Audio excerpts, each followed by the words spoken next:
Yo, Okay, surprise. All right, we're back. Oh, whoops. Oh, I was so close. One layer. All right, here we go. Oh, oh, I lost it. I lost it all.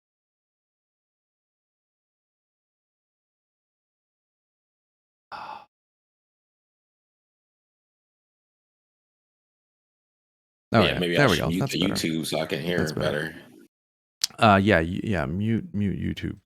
Yeah, Okay, now we should be good. All right, we sound okay? We sound okay? I think we sound okay. we sound good, y'all. My microphone has been through the trials and tribulations to get whatever quality this is.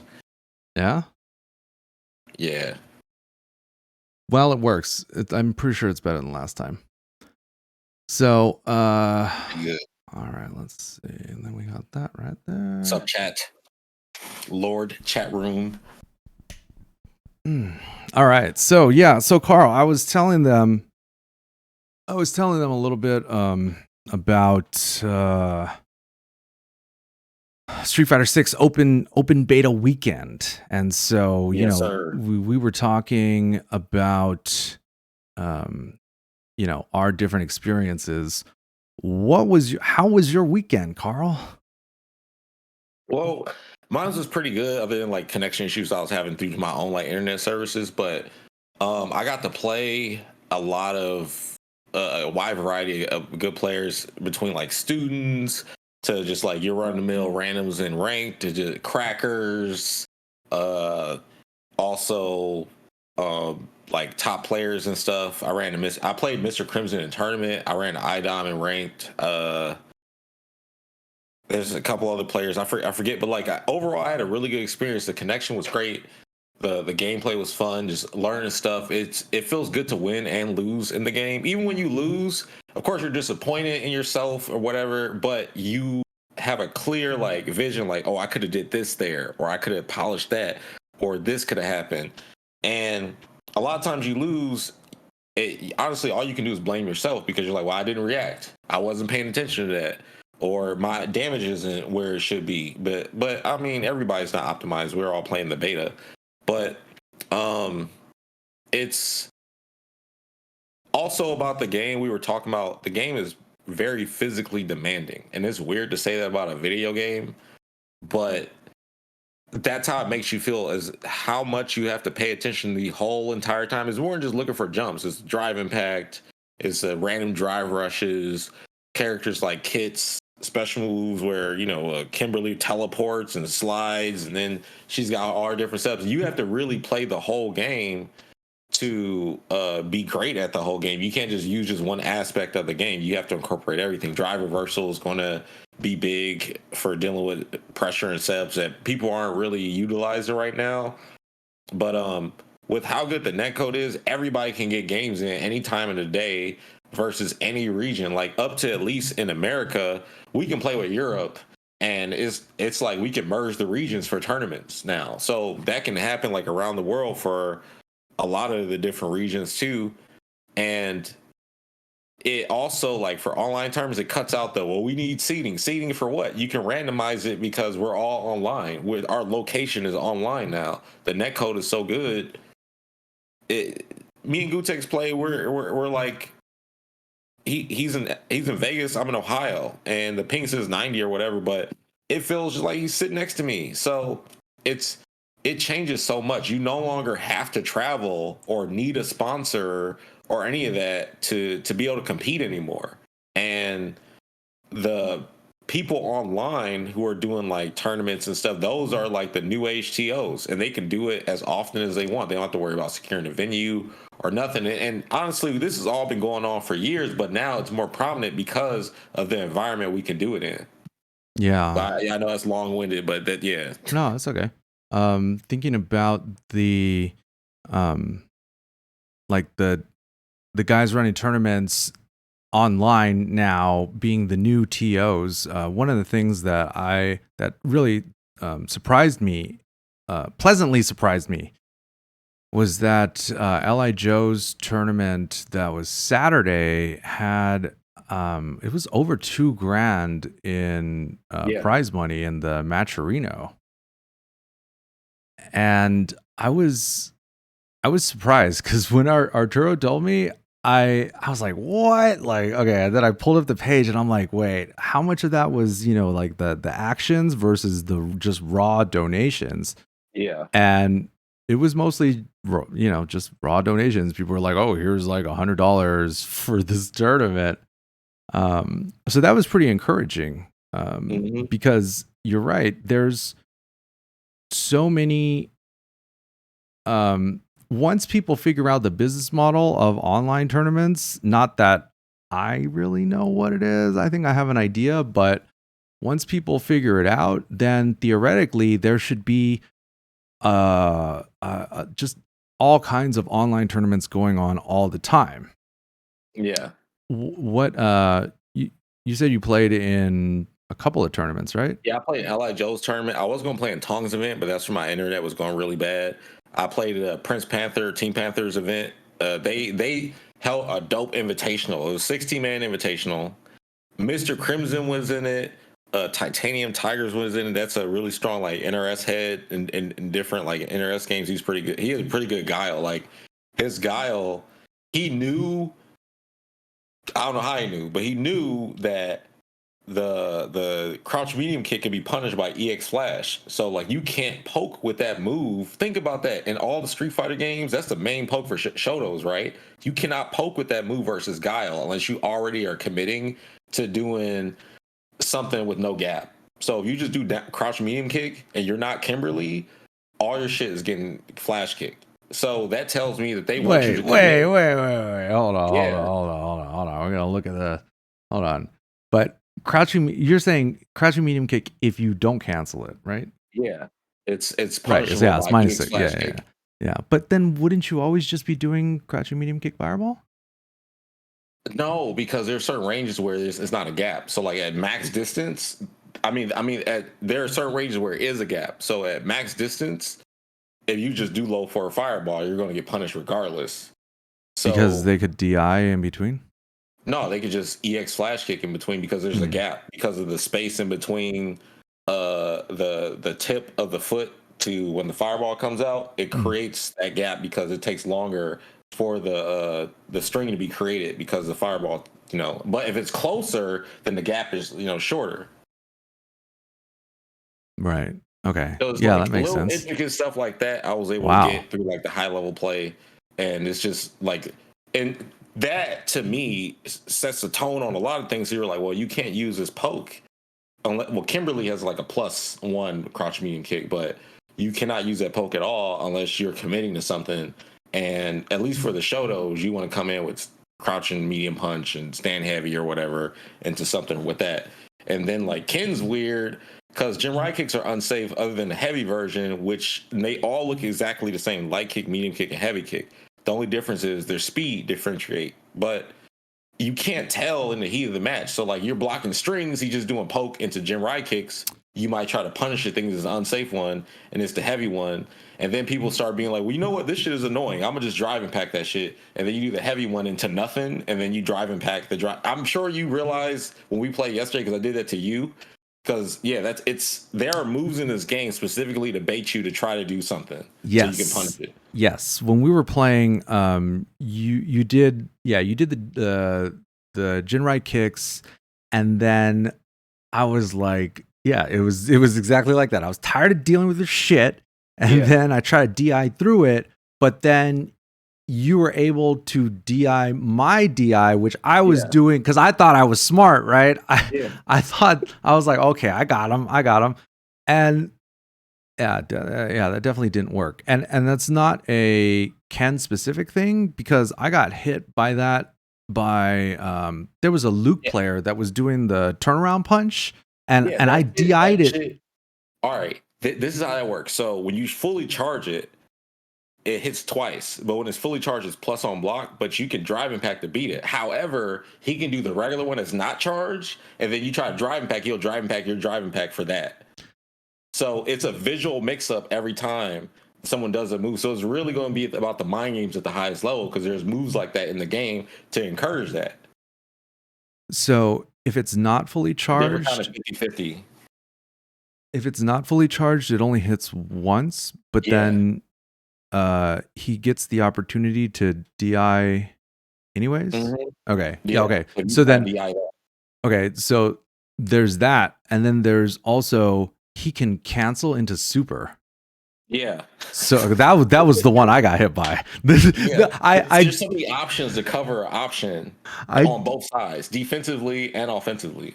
yeah, I DI'd like I was DIing that the whole time. We played like I think we played 2 sets of 2 out of 3, and the last round he did it and then canceled into super and killed me. I was like, "Oh my god, this dude was purposefully baiting the DI the entire time just to set me up for a level 3 finish." Like, Yeah, it's too good. brilliant. I was doing that too with dude. The game is so good. Like with the mind games, to me, it feels like the most like Dead or Alive did with how it's like. Well, DOA had a triangle system and stuff for the rock paper scissors, but it's how you navigate in it because you had to condition the opponent to be able to do certain stuff. So like now we might try to condition them to do the parry or drive pack. We just know they're going to do something. We got to figure out what option do they like to pick in this situation because you can't stand there forever and take the strings because eventually your drive gauge goes down, you get burnt out, and then now you got to really take the grown man strings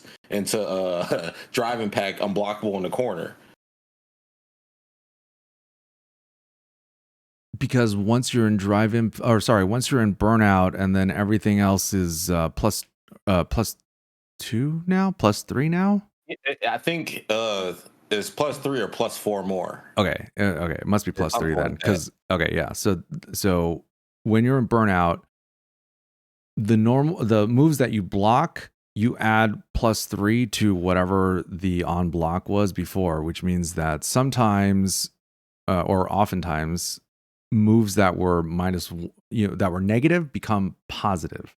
So what you're saying is that if they're in burnout, then you can do block strings that are now plus and then cancel those into DI. Yeah. Well, no, you could just do block strings in general, and whether they're plus or not, you can cancel into DI. Right, but And if you're in burnout, is there less? yeah, so less time to defend against it because you're in a higher block stun. But what can you even do aside from super? Level 1, and you just basically do supers. That's what you have to do. You have to do a super in that spot. So like with Ken, his level 1 super, a lot of level 1 supers actually break armor. So when the driving pack happens, you can react to it in level 1. And Ken is great because his level 1 will switch sides. So if he's in the back to the corner, he puts your back to the corner. Right. Yeah. But yeah, the supers are the last resort for dealing with driving pack. Now you know what's crazy. So like IDOM hit me with this, and but is it the last? I think it's when the you're only out, option. Yeah, when you're burnt.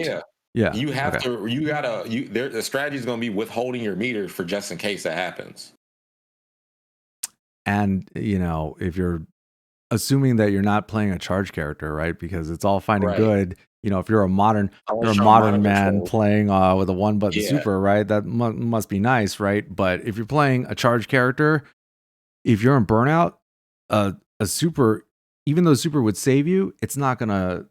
Depending on the situation, you're not gonna charge. That are not the charge direction supers. Yeah, the level 2, the install, but then Does that have invincibility at all? No. Okay. Or not as far as I know, because I thought about that earlier and I looked, and it didn't look like there was any. What style is level 1?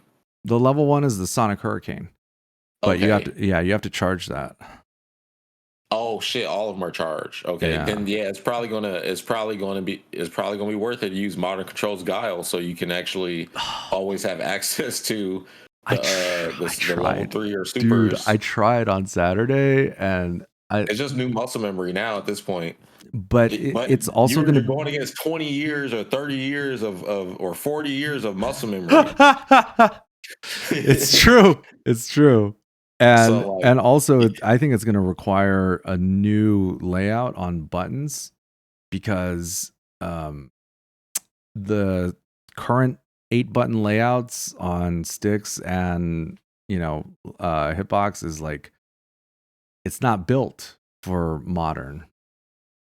And Yeah, that's one of the things that I'm looking forward to because I would definitely if there was a good button config for it, I would definitely try it because I do think that especially a Yeah, character like this is what they Guile. need to add into the game. And also all fighting games need to do this. They need to add native mapping to well everything, but like to directional like right stick for controller pads, so then you can map every part of the analog stick as a different function, and that will Yeah, help people who are disabled so they can play more too because like they might not be able to do the buttons, but they can use a analog stick more. right.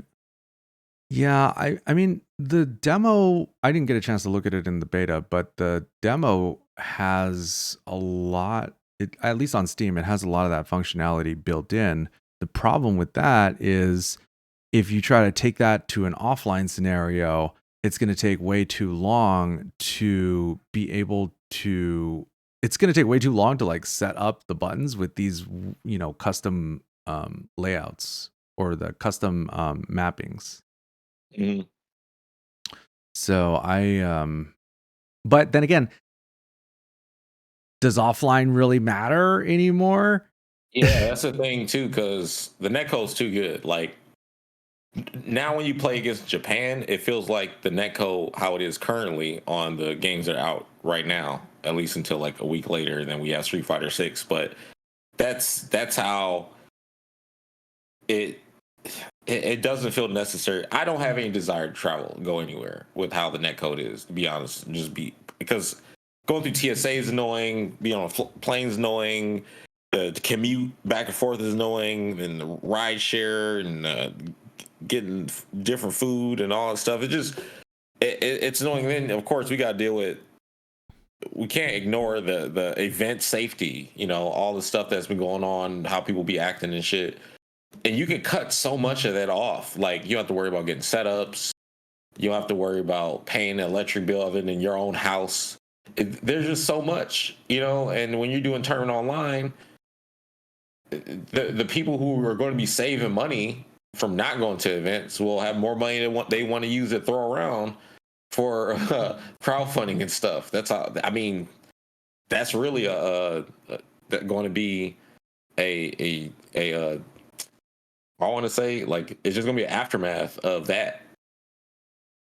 What are going people do? They're going to see like high roller events or people really sweating. It's like, well, here's $10,000 just because I don't care. Yeah, that's an interesting way to look at it because let's say that you were going to go to 2 events per year, right? Like let's say you were Yeah, going to do Evo and like CEO or something. yeah, CEO or Count Breaker. There's 3 events. Yeah. But now maybe let's say you're only going to go to 1.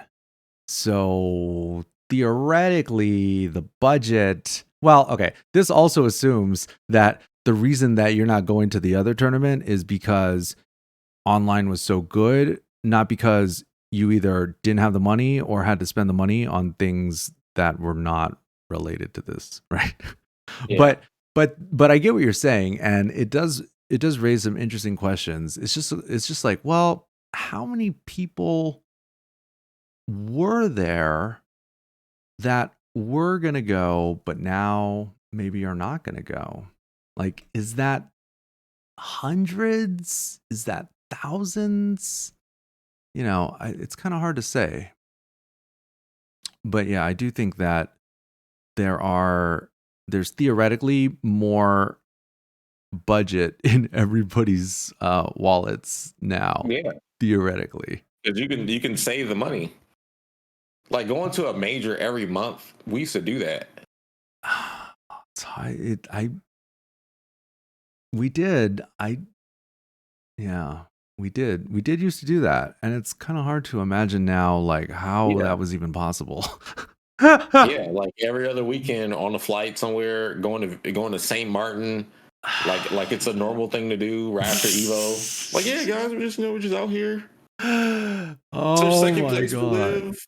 Oh god, it's true. Um yeah. But then it's like, okay, how a lot of those trips, a lot of those players that are going to different tournaments like that, are having or are having those trips paid by a sponsor. Right. So now we'll put our esports hats on for a second. Now, theoretically, we have more budget. Well, not theoretically. We just found more budget in because now our travel budget for these players that we had sort of allocated to go to like 5 events or 3 events. Now maybe they're only going to 1 event, right? Because Yeah. it was different when you could send players across the continent of North America versus, let's say, sending players to, Asia or Europe. Mhm. Most players are not getting that. So then it's like, okay, well, those guys that have the budget freed up on the esports side, what do they spend it on? Right? Because they're not just going to be throwing money into the Matcherino. That money is going to go Right. somewhere. Well, whatever. Food. That's Everything. yeah.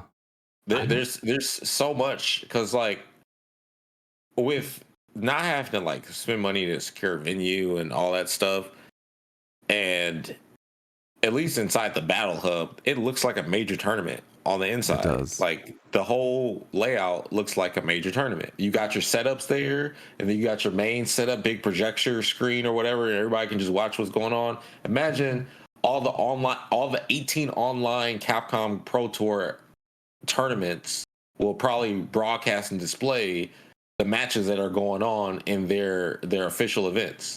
And then they say themselves that they're only doing 3 mandatory offline tournaments outside of their regional events that they got. But 18 online premieres, I'm sorry, but that flips the whole script on.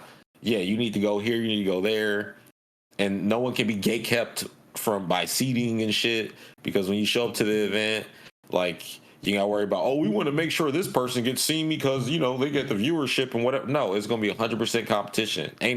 We ain't gotta worry about Capcom saying, hey, can you get on stream because we just want you on there. No, everybody's gonna probably be treated the same online. But the way that people are doing the online tournaments now is, have this, let's say, this big bracket, but then they're only having, you still only have 1 stream going. Mm-hmm. So I think the TOs of the future, aka the TOs of the 2 weeks from now, are going to need to really figure out. They're going to need some help on the tech side because multi-streaming is going to be important to set up. Yeah, and I think that really opens up the floodgates, because they can, in theory, there's no reason why you wouldn't be able to spin up 1 virtual machine for every, like a cloud-based virtual machine for every match. And then actually, how does spectate work? Well, actually, we don't literally join in. And we haven't seen the game with the rooms that they talked about that's going to happen. I mean, the battle hub, I think, is just going to be the new age. You go to ranked or casual match, you find whatever, right? But it's just a lobby, because for some reason whoever out there is obsessed with having us in big rooms and walk around with avatars. But honestly, I think Street Fighter 6 has done it the best, so I have no complaints really, because it's set up like an arcade. Yeah. You show up, you see your avatar, you see somebody, honestly, just the same as you ain't seen somebody. You're like, oh my God, it's blah, blah, blah. Hey. And it's weird because we're doing this virtual, but it's because it's a big avatar walking around and moving and shit and emoting. It gives us that like placebo effect of, hey, it's really them. Yeah, it's true. It's going to be like, oh yeah, this is the guy with the, whatever. People have some wild avatars, and that was, oh man, that's definitely going to be, probably going to be one of the most interesting parts, the funniest parts. But yeah, like it should be pretty straightforward, in my opinion, to be able to spin up a virtual machine that spectates each of the matches, which would mean that you can run more matches faster without worrying about the stream, because if you're just running them in a virtual machine to capture or stream the footage live, then you can always just pull that in to wherever you need it to, like, let's say the mainstream. Right. We have multi-streaming and stuff going on. People just got to set up the windows right. But also at the same time, you're just trying to like capture all the footage. That's good. But I think you're trying to have a focus on what's going on. It'll be tough because there's so many streams going on, and you have to be like, click one of them. Like, well, I just want to hear the audio on this one. I can still, but I don't know. It's that's a lot to have going on at one time. But they're going to But have think to of have the like CPM, Carl. The the CPM. CPM, Yeah, max CPM, but bro. they'll spread it too much. That's how this is the way to max CPM. You Multi-streams. multi-streams, as well as using the virtual machines to record all the matches. Yeah. Because that's another thing. Did you see Justin's talking about like the replay uploaders and stuff? I And, was dude, it's just funny. This has been our recurring thing to fight against that. Like, what can we do? Because all the footage, if you get it on the game, it's fair game according to like the developers and everybody. And even YouTube, you can't just be like, well, but it's literally us, our souls and spirits playing and moving the characters. But they're like, nah, that dude recorded it from in the game. So people got to simultaneously be fucking uploading that shit, have the thumbnail ready and everything. You got to know everything ahead of time. It's funny that you say that, because I did see that, and I was just thinking about it when you said that. Let me see if I can pull up the tweet. What is the best way to do that? Oh man, it was a good one. I'll be sitting and playing, and I'll look and over in the battle hub, there's somebody like sitting and spectating, so they record. I'm like, how did you even find me? Fucking maybe because I was live and they just pull up, but at least you got people watching. Oh, yeah, that's cool. Okay.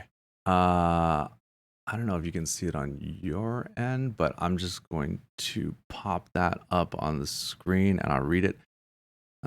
Justin Wong earlier says, is there an answer for these YouTube channels who just uploads replays all day of your matches and don't even bother to link your stuff to give credit? And that's It's a big deal. it's a good question. Very, very good question. And it brings up some interesting points, because I don't think it's as clear cut as everybody thinks. And actually, I forgot to read. Okay, here, I'm going to read a couple of these responses, because one of them was something that me and you had talked about before. So Peter Lamb says, one suggestion is you react to those videos and do your match analysis on top of it. If it's going to be cut out there from the public domain, you might as well capitalize on it. If they took it from your stream or channel, I believe you can strike them for it, but I would look into that, double check. And that's exactly what we had talked about, right? Because me and we talked about it before, and I was like, dude, just take their video and do commentary over it, because they already did the heavy lifting. Yeah, right. They like edited it. They already did. Yeah. It's like, thanks, man. You did all the work for me. Just gonna go ahead and give you my thoughts, play by play. And I was, and so that's basically what I said. The because only thing you could do though in game is to like, you can. Okay, I think this is only like client side though. If I make it to where the names that I see are like blurred out or like have stars or whatever on them, because I remember I told you about that, and it where you can like change, or it looks like hides your name. I don't know if that works for the person on the other side, where it just shows me as generic person playing character, but I think it just really does it for the streamer, to where whoever's watching is just blurred out. You don't know who you're playing against, because that's how I was on my side. On your side, when you were streaming, you can like kind of, because in Tekken there's a streamer mode where you can play and it'll just say the character you're using's name. It won't say who you are, but it'll show like however your Steam is set up. So like I have a picture of Goku doing this. Mm. So if you play me and you'll just see that, but you won't see my name. But if you know that I have that, then you'll know it's me. So they have that still going on in Tekken. But on Street Fighter, there'll be stars where your names are at. And for the person too, you can select that. But I don't know if that, like I said, works for just you or works for everybody. But I hadn't seen anybody with a name like that in game. I don't know if anybody else, and I was the only person on the planet that knew about it. Hmm. Yeah, that's interesting because I think now more than ever, well, because obviously the stakes are higher now than ever. Super high. There's privacy is more important than ever. Obviously. Also, yeah, like IP addresses get ran and all that stuff like that. It's so much. There's layers and layers upon layers to just protecting our identity. Yeah, it's it could get pretty real for in lots of different situations. And thinking about the the entire issue with these replays is that I don't really think it's as clear cut as people think, because none of it has ever been challenged in some sort of like legal way. Mm-hmm. People, I think some people think, oh, well, this is in the public domain. And I can see why you would think that. But also other people would say, oh, well, this is Capcom's IP to begin with. And I can see why they would say that too. But remember, it's still, all these replays in the Battle Hub are still two real people that are playing, right? And is it really in the public domain? I think it's going to come down to whatever the EULA or the fine print in the game says or doesn't say.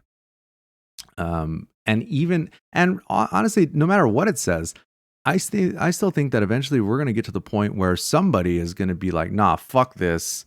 And they're just going to find the right IP lawyer and start to go after them for damages or royalties or whatever. Because, the second part of my comment about it was linking to the removal request page on YouTube. And I'm, just to be clear, I don't really have like a strong stance either way. I'm not typically the one that goes like crying to people or platforms about things like this, but I understand why you would be.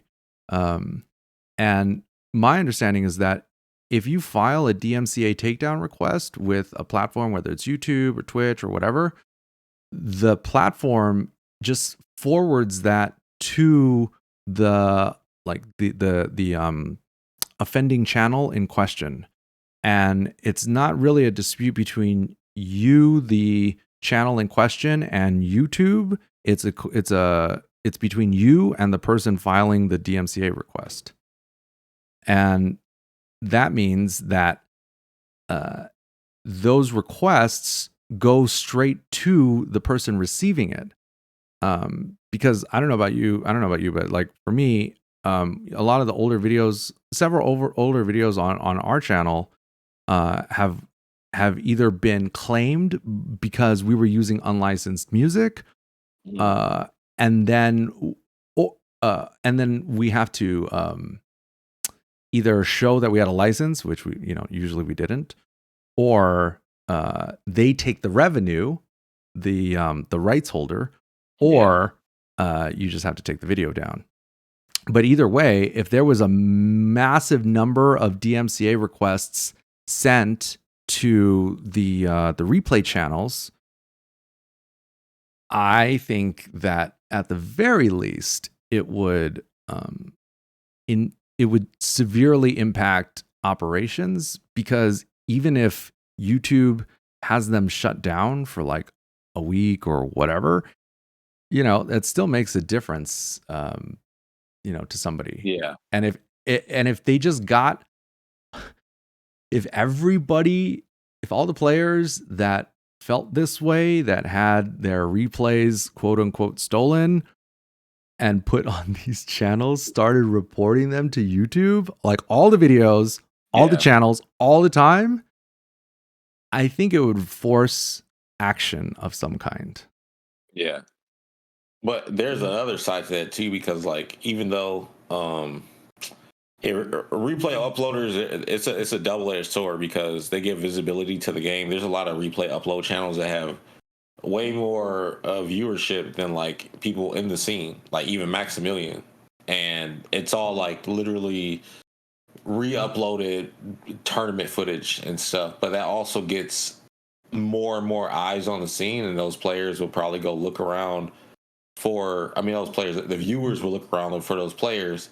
So, and I think the developers look at like, well, as long as the game is Yeah, being they don't care. seen, yeah. So it's what we have to do is just, I guess, be stronger on frequency. I know the replay uploaders ain't gonna be re-uploading the frequency of short form content, or just the frequency of content in general. Oh, you uploaded this, we'll upload this set. Oh, you missed this set. Exactly, because I'm the one who played in it. Instead of like, people could start recording their shit offline and not streaming it too, or just getting on under an account without a name that is, and then you could just filter the name out and put the actual who the name is. Like, say Justin Wong is freaking Coffee Man and he signed in online as Coffee Man. You don't know as Coffee Man, but then when they play against each other, they'll blur that part out and just put Justin Wong, but you won't know it's him. So then it'll be harder for them to. I mean, like, you have to work around. We got to be clever. So Yeah, I mean, if they're not gonna do something, we have to do something. well, nobody's coming to save us. So Yeah. whatever.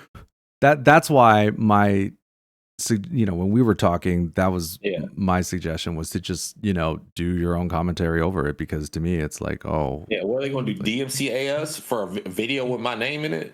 yeah, exactly. That's not. I don't think It's like, that's. hey, thanks for uploading this. Appreciate it. I forgot I even played this set. I think that's the move. That's Or what I'd I be wouldn't doing. mind doing a 50-50 split. Like, all right, you take my shit and do what. Because look, That's the FGC big brain Translated does the take same right thing with there. Daigo. They Hmm? do that with Daigo. Oh, FGC Translated has a deal with them? Yeah. Brilliant. Yeah, because at first I used to see all the time, I was like, damn, are they still in their stuff? No, they have a deal with them. Like, I think it was written on their channel or something like that. So they get something and then they be like, oh, this is interesting. Daigo's always saying something interesting. Yeah. And then boom, like, frame it. That is brilliant.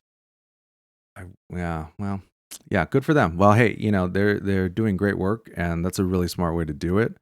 And I think you're right. You can't really assume that all these replay channels are in some way like evil, or are coming like, from they a bad actually place. just love the game and like seeing it. Yeah. Because you think about back in the day, it was really difficult to get footage. Like, you had to get a VCR, then go to Hogwarts and figure out how to freaking take that shit apart, and then somehow get it on the computer and whatever. Even the DVDs, it was just like really difficult to get footage from one place to another. And you think about how simple it is, just use a phone, record that shit, already upload, email to myself. It was never that easy to get footage or even find footage. So now it's like all these people are just throwing that shit up. And to be honest, it's probably been great for our games. It's actually probably helped us more than it's hurt us, even though it's hurt people's individual pockets. But in the grand scheme of things, it just helped move things forward. Did it help? Does it hurt their individual pockets if you're just opening up CFN and mining replays? Whose pockets do they hurt? True. I mean, I could definitely see how, if you were stream ripping somebody's channel and then just like taking that and uploading to yours, yeah, sure. Yeah, I could see that. But we're just getting the replay and uploading it. Yeah. If you're just, because I thought about that too, man. I was like, because I saw those channels I think it was Zeus's that really just had like a ginormous amount of videos that came out after the last beta, and I'm like, damn, this dude has got On it it. figured out, Yeah. and it is good money. There's a lot of people who make money on YouTube automation. It's not even just like Mhm, replay, it's mhm. anything. They don't even show their face. It's just they were ahead of the game, honestly. But yeah, there's a lot of people who do that. I Yeah. don't know what they got. They probably got some bot like, oh, Daigo just played a match. Fucking grab that shit. Well, it's like you can follow people Right. and you can queue up replays. Cause I thought about that and I was like, oh, it seems like all I need is something to just press the watch the next replay Yeah. button, which is like either on the controller or on the keyboard. And if you had something, I don't know if you ever used something like auto hotkey. Yeah. Um, but it's clearly not it's not rocket science, right? Like the hard part was getting to the point where there is just a treasure trove of replays. That was Mhm. the hard part. The easy Yeah, part is before we used to ask for that. Now that we have that, now there's another problem. It's like it's. I mean, I don't know. Honestly, man, for us to have these first world ass problems, it ain't that bad. it is definitely these are definitely first world problems and nothing to I mean, I don't know. Maybe I don't really care when people, you know, Yeah, no one will be able to copy our analysis and the way we're thinking about the match, wherever. And even if it's live commentary or anything, and then people can just have sets where they're playing against each other and upload them. I'm not talking about like in the ranked or whatever, but like heavily secluded, so people don't know because they're not going to have like access to someone's private room. I'm pretty sure they're still going to have private room in the game. yeah. Yeah, so and if you're just diligent in having multiple accounts for different purposes, then it doesn't, it's not Yeah. that big of a deal, right? Because if you're doing you could do the Steam family share and then share it with another Steam account that you make and then create Hmm. another CFN and then just be on whichever one you want, right? So that means that you could have like up to 5 different accounts from one, unless Yeah, they that's change pretty it, good. but that was how it was in Mhm. 5. Yeah, I uh, had three because I had Omega Footsies. I had Oh I'm So Cheap, and I think I had like a regular Perfect Legend one, but I can't remember. yeah, yeah, I mean, sometimes you want to sometimes you want to roam around in the battle hub, with your Yeah, perfect legend avatar, and other yeah, times you want to roam around undetected. right. The glowing man, whatever that was. I know you saw a couple of them probably where they were just like they were just a luminescent person just walking around, and that's it. Like they were just glowing. I didn't. I saw Yeah. a lot of weird shit as Yeah, customization. it did get. Yeah, I saw a few weird ones. That'll be interesting too because once people start to distribute scripts that'll basically make the avatar for you in like a specific costume. Yeah, Like, oh, like you download the script, press the button, and then it just like yeah, autofills everything in. Because at the yeah, end, it yeah. gives you the Basically, yeah. recipe. Yeah, it is because like even down to the eyes, the nose, and just the structure. There's a whole bunch of stuff. And it's like for me, I don't want I see the value in it, but I personally don't want to do it. I would much rather pay like this outfit is like $5 or $10 or whatever. Like I would rather do it that way where it's like, oh man, the people who are really good at this, like, oh, design something for me. Yeah. Or give me whatever, put that on your Did you Etsy see shop. the Ice Spice? Like somebody made Ice Spice in the game. She's she's the hottest female rapper right now. I'm out of touch. I'm out of touch with the Well, I'm kids, gonna Carl. get you hip Yeah. Yeah. because yeah, And it looked good. yeah, She it she looks. looks good IRL Yeah, and it she looks looks good IRL, well and she looks good in the game. Mm. You dude, it's crazy because like, all right, we got the world tour mode where you can just go through it and play and stuff. I don't know if that mode is going to be multiplayer. I think it should be, but like people are going to be playing that shit casually and probably never touch Battle Hub or Versus mode just because it's so fun for them to walk around and beat people up. Yeah. Because people love fighting the CPU for some reason. I don't know, but Yeah, I mean, people like the open world beat 'em up type of stuff. I mean, when you think about it, what they're trying to do with the open world stuff is kind of like um the what maybe like the current day iteration of what Final Fight would have turned into, right? mm, yeah, Right? Because like instead of just going back, walking, constantly scrolling right on a 2D plane, right? You would just eventually it would get to the point where it walk was around like, everywhere. yeah, it was Yeah. like GTA, and but now there's not just the NPCs. Now Yeah, dude, it there's merged the whole universe for with that too, because Metro City is in the game. I mean, we yeah, literally be fighting on it. yeah, and I think that's yeah, it's pretty cool. I don't. I mean, I guess at some point I'll try it, but it's like I'm It'll be good happy. content It could because there's a be lot of mini games and stuff. You could so here's where Avatar might be appealing to you. So because at the Avatar, you can give them all different special moves. So you can technically create the strongest fighting character ever made. You could have like a Seth dive kick, a command grab, a DP, a fireball, crazy long normals because big you make your character matters. So like you make a character with really small arms like this, and they be fighting like that's possible in the game. So like say you're Luke and you're like you can do that in the game, and that matters. Like the hitbox on what you created matters.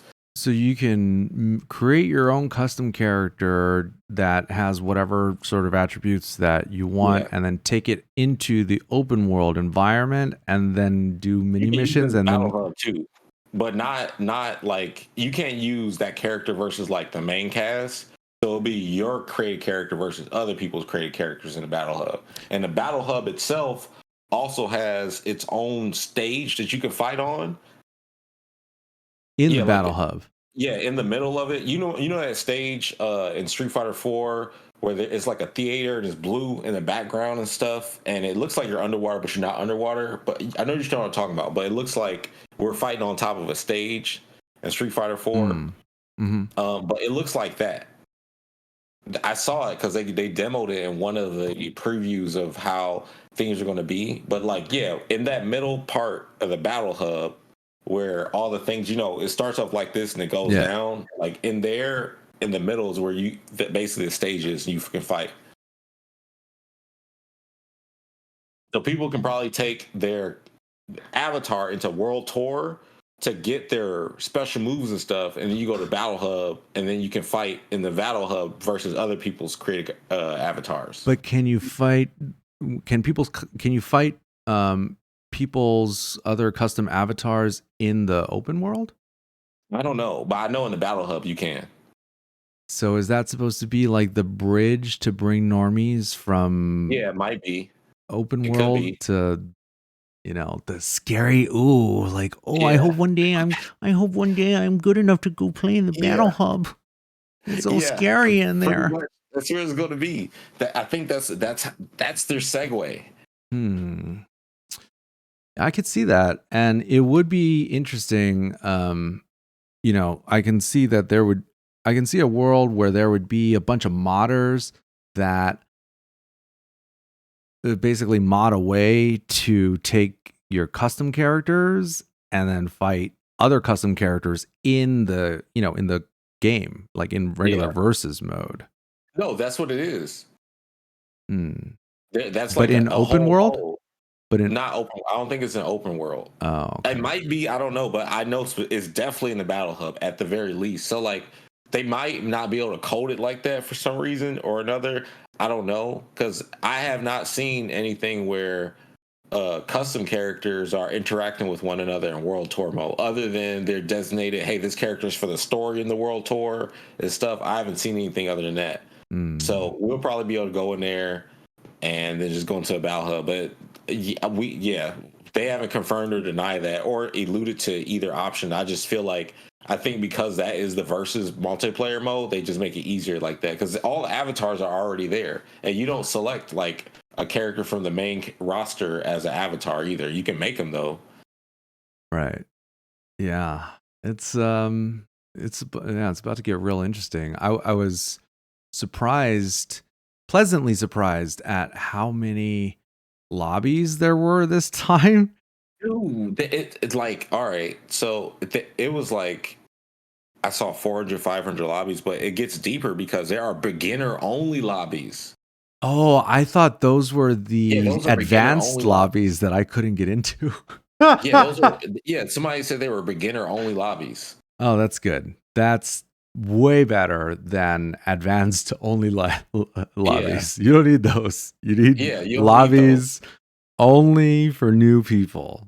That's that's great. That's way genius though, better. because like people complain about, man, why I gotta fight against this super duper strong person? It's my first time playing, and Yeah. when they can fight people their level, I think Capcom has done a really good job at doing that. Because even with their lower ranks in Street Fighter V, does a good job of matching with people who suck. So you can prove if you don't suck or not, so you can stay in it or rise up. And then they also have the placement fights, which I like because I started off in platinum and then just went to diamond.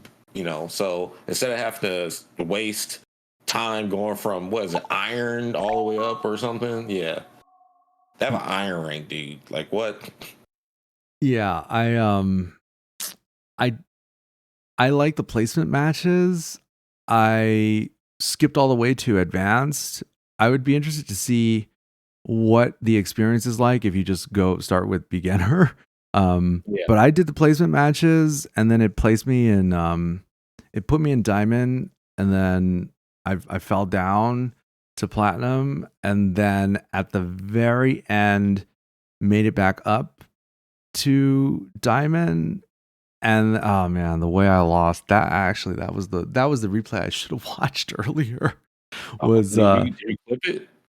I didn't clip it. It's just part of the archive. You gotta clip the fail moments too, because I mean, Oh, it there's was a still good. good Oh, it content. was quite Yeah, the fail. Oh man, yeah, it was one for the ages. I mean, obviously, there's nothing on the line aside from just it. Just the guy being good and me yeah, wanting it just blew you to up. win because it was like the last match, and then I lost from playing stupid, and then they pulled the plug. Yeah. What a way to go! I'm glad we don't have like hella months to wait. It's literally like a week now. Yeah, the clock's ticking. I can't believe it's been so long because I think they announced it last February or something. Was it last February? Yeah, I think so. Well, because beta 1 was in October, right? Yeah. Yeah. I don't know. It was a hot minute ago that they announced it, but now we're on the on Street Fighter 6 doorstep. And there's so many players that are excited. Obviously, me and you and a lot of people who have been actively, that are trying to get good have been at it for some time, right? Because we've been playing in each of the betas, and now we're so close. But many people haven't had that. Many people, it was like their first time, right? This Yeah. weekend. What do you think those players? What do you think those players should do on day one? The first thing, I think, and this is for every fight game too. You want to find out what your best moves are, like the essential stuff, and combos, like just a quick bread and butter. Even if it's just low for a fireball or something, you want to deal some kind of damage so you can actually at least play the game flow And then once you get more comfortable with the situations and stuff, then you can like evolve to, okay, how can I get more damage here so I can win more in the situation? And at first you want to like just focus on that before you're like, well, I want to get the knowledge check down for this matchup, etc. Like you want to master your character first, at least like at whatever level that's competent, and just do that. And then just play against the cast, and then you'll learn what everyone else is doing just from playing against, and you'll see it. You might not know the muscle memory for it, but you'll be familiar. So start there first, and then just work your way up. So like, say you got the demo, everyone's got the demo. Learn Ryu or Luke to the max that you can, and the and the system stuff. People don't like it when I say that, but Yeah, it's but true. that's what you should do. Even if you're not going to use Ryu and Luke, guess what? Somebody else is. Somebody else is cracked with Ryu and Luke, But and you're going to have to play against them. but Ryu is boring and Luke is This is the most annoying. sauciest Ryu has been ever. He's got the saucy, like, whatever thing over his shoulder, looking like a Roman emperor or something. He's got the sandals on, and he's got the Denjin charge. Like, honestly, man, Ryu and Luke is really all you need to like learn the game right now. You can play those characters, get hella crispy with them, and you'll be good versus the entire cast. You just have to figure out those individual matchups, but the system is going to shine for you because when to drive impact, drive parry, drive reversal, use your OD moves and stuff, it will carry you to that level. You just once you get to a certain point, you just got to optimize your max damage and make the best decisions for like, all right, well, I hit him. Okay, I want to put him to the corner. I want to stay out the corner. I don't want to overextend, drive impact for no reason. You want to play as optimal as possible. Like that's the next level after you get familiar with what you're doing. And then once you're 100% master with that character, then you can learn the other characters to get familiar with them and determine whether you want to just keep maining that character or not. See, like me, I already know I want to play Sim and Geef and Ken, so I'm going to be playing them regardless.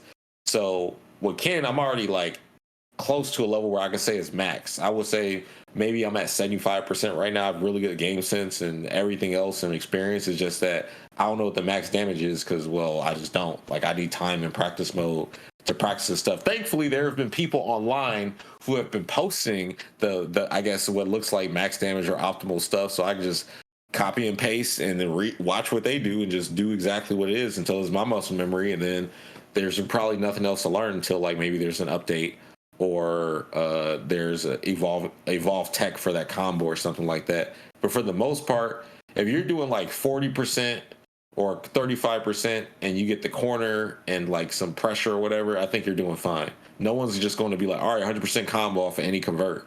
So you got to take your damage. You also don't want to burn out either. So that's another thing. Like managing your meter is going to be really important. Knowing how to open people up with throws and like late teching, different stuff like that. Those are like very specific Street Fighter strategies. But at the same time, I think doing things late in every fighting game is key. Like if you play even like Tekken or anything, right? You like if someone's doing a 20 frame low, you probably block it at the last possible frame because you're reacting to it. So when someone's doing a throw, you tech at the last possible frame, so it's hard to get opened by a shimmy or anything like that. It's the same thing with like dealing with an anti-air. You'll anti-air the last possible frame because you want to give your eyes enough time to visually see what's going on, and you're like, okay, boom. But the developers are all give us the greatest graces because they develop the games to be within that frame where you can react, and then there are moves that are designated for what you can't react to. So it's about and all the offensive type moves to open you up are usually within like a frame where you can either guess or you can either react depending on what it is. But the moves that like lead stuff like jabs and stuff, they're always really fast that you can't like react to because you got to have something there that you can create the story between what's going on between your opponent. Yeah, the light attacks. Well, I would say that generally the 16 frame around the 16 frame mark is what you can react to in a perfect environment. Hey, don't say that because people go on. Hey, dude, there was just a whole debate on Twitter a week ago. They said you can't react to 20 frames. You as Nah, a you Street can. Fighter player, you say like, oh, there are 16 frame overheads. When Ryu does this, that's 16 frames. You can react to that. Yeah. Yes. Well, in in 6 the overhead is 20 frames cuz I was talking about this earlier Okay, about how DI is 26 frames mm-hmm. and overhead Ryu's overhead is 20 frames, but you can react under, under perfect conditions Yeah, around 16 frames, yeah, you know. But that's the average, you know. But then you have to also look at the startup frames, right? Because if you have like a 5 frame 4 frame or 5 frame jab, it's like you're not going to be able to react to that, obviously. nope. You can So only react to the situation you're in. Like that's why like grabs, they're so fast. You can't react to a grab, but you can react to, hey, he's standing right next to me. So let me press the button to tech really late just in case. but you You can get have open up to counter hits too for that, but it's you have to mix up your timing. yeah, and this is where the training mode in Street Fighter 6 really shines because you can delay things by a certain amount and also mix up all these different options. Well, you create the different recording slots, and oh yeah, let's look. Let's look at the chat real quick and see if there was any questions because then I want to talk Other about dude DI. said the Gutex shimmy. You hit me with the Gutex shimmy yesterday. I Did called I? it out. I was like, the Did Gutex shimmy. I? Oh, Life by Kane, thank you for the super chat. This dude has been hanging out all weekend. Much Nice. appreciated, bro. You are a saint. Let's see. Those are good advice, but too much for new players. Yeah. Okay. Let's break it down even further. Hold on. Let me just scroll up and make sure I didn't miss any really interesting questions. To have another podcast.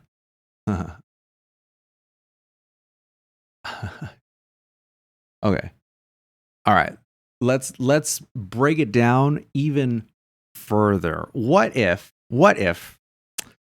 you played the open beta for the first time this weekend and you were new to the genre. It was first time playing Street Fighter, any Street Fighter, and you were Yeah. just one of your friends was like, "Hey, the beta is free and open," and you were like, oh, "Okay, cool." What would you suggest for somebody like that? Uh, you definitely will go tutorial first and the character guides. But unfortunately, in the open beta, they don't even let you grab that. So I would recommend they go into the demo first because you can play that because in there they have the character guides and the tutorial to give you some basics, and in the character guide it also gives you like basics of how the character plays and what they're supposed to be trying to do.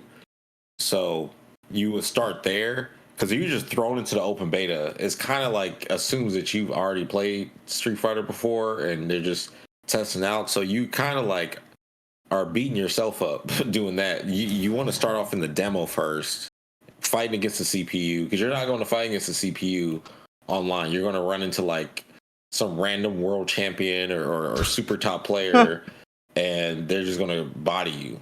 So, like, uh, you could get on and just start getting on matches and seeing what people are doing and then trying to emulate it, but you don't even know what you're trying to emulate. You don't know commands or nothing, and you don't have time.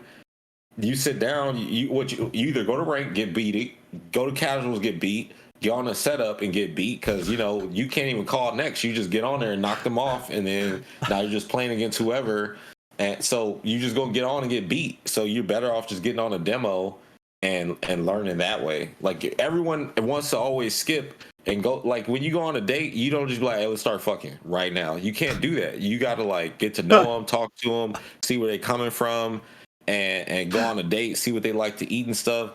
You gotta take the same steps. Like, all right, do I like this character? This character looks cool. I want to fight with them or whatever. What is his moves? It's just a bunch of different stuff you have to get to before you get to, all right, I might just throw myself into the lions and start fighting. Like, people got to be reasonable with themselves when it comes to learning shit. For some reason, learning how to do X, Y, and Z, anything, like, all right, no one goes to the gym and is like, why can't I fucking lift 200 pounds? I'm weak as shit though. Like, I should be able Exactly. to. I'm I Yep. feel like I should be able to lift that just because, my Yep. thoughts and whatever. I have the confidence to do it. Well, they don't matter because your muscles don't agree with that. You got to build that shit up. Like, muscle memory matters in every degree of life.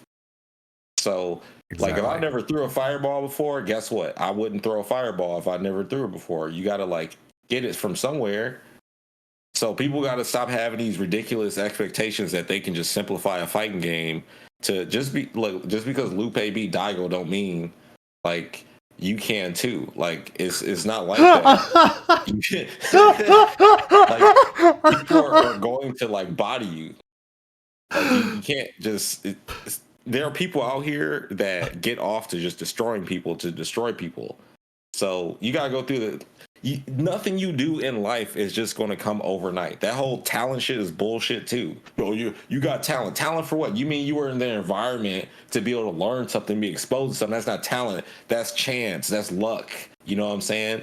Like, talent, if anything, is desire and the drive to uh want to be interested in something to get, and it gives you, like, say if you love doing something more than likely you're going to spend more time on that shit just because you love doing it. If you don't like doing it, it's going to be really hard to get you to do it. So if anything, that love and drive right there is the talent that's needed. But I think someone having resources and stuff is not talent. That's just, you got the damn resource. Okay, look at Steph Curry, right? His dad was Dale Curry. His dad was already in the NBA, and his dad was already a great 3-point shooter. So he just passed that on to his son. His son took that to the next level, and then with the resources around him, took that to where he can shoot a 3-pointer from full court, and it shit will go in. But everybody else can't do that. But he has trained himself to be able to do that. So, but you ain't about to wake up and be like, I'm Steph Curry today, time to shoot a three. That's not how it Right. Yeah. Yep. Exactly. I People like. gotta Look at understand. the champ in the. This is one of my best friends. Actually, I actually grew up with him. We played every day and stuff. And when I play with people in Japan, he's the one I play with. But he's right. Look, you don't have sparring matches without learning the basics. The training mode is a punching bag. The CPU is a trainer holding the pass. The record feature is like drills. Yes. That's what it is. You can't just come in here and just be just doing shit. Yeah, you gotta treat it like a sport, or treat it like you're learning a fighting discipline, because you are. It's just Yeah. not a physical. It's not a conventional physical one. There's still so many of the same rules apply, especially the rule of life that says that muscle memory is required for everything physical that is a skill that you develop over time. Yeah. And And what people don't realize. Oh, I'm sorry, I won't cut you off. oh no, it's okay. What people don't realize. Oh, well, what people don't realize is, like, when you learn one game, you can carry that over to the next games. Like, But what if the you fight never games are. learned? But what if you never learned the discipline or the consistency required in order to get good at something? Yeah, it's going to be difficult for people to learn that in this day and age because everything right now is a instant gratification age. It's like, oh well, I just want to go viral. I don't want to get good. There are people now that are just, I want to. It's funny. It's a remix of what things were before, because there was always that person that don't want to win. They just want to do a godlike combo in tournament versus somebody that's good. Be like, yeah, I got my highlight. But now that's like, I just play somebody online and beat them in the laggiest connection. I'm gonna post a video and a thumbnail and all that stuff and make my own narrative. It's the same type of deal. Like, basically the cheap wins and cheap dopamine. It's just a remix of that. So, like, for people to get really good, they have to be able to fight against that and not think about, oh, I want to do this for clout. You have to do it for mastery. Yeah. Don't do it for clout. Do it for mastery. because the pursuit of mastery, if you stick around long enough, will the clout will come. About to take us down. Dude, a little too much truth there. Too much.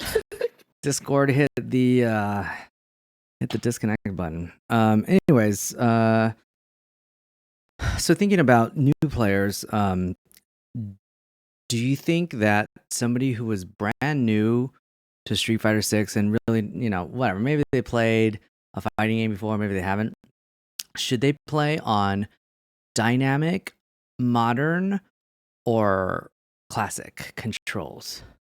Man, well, I think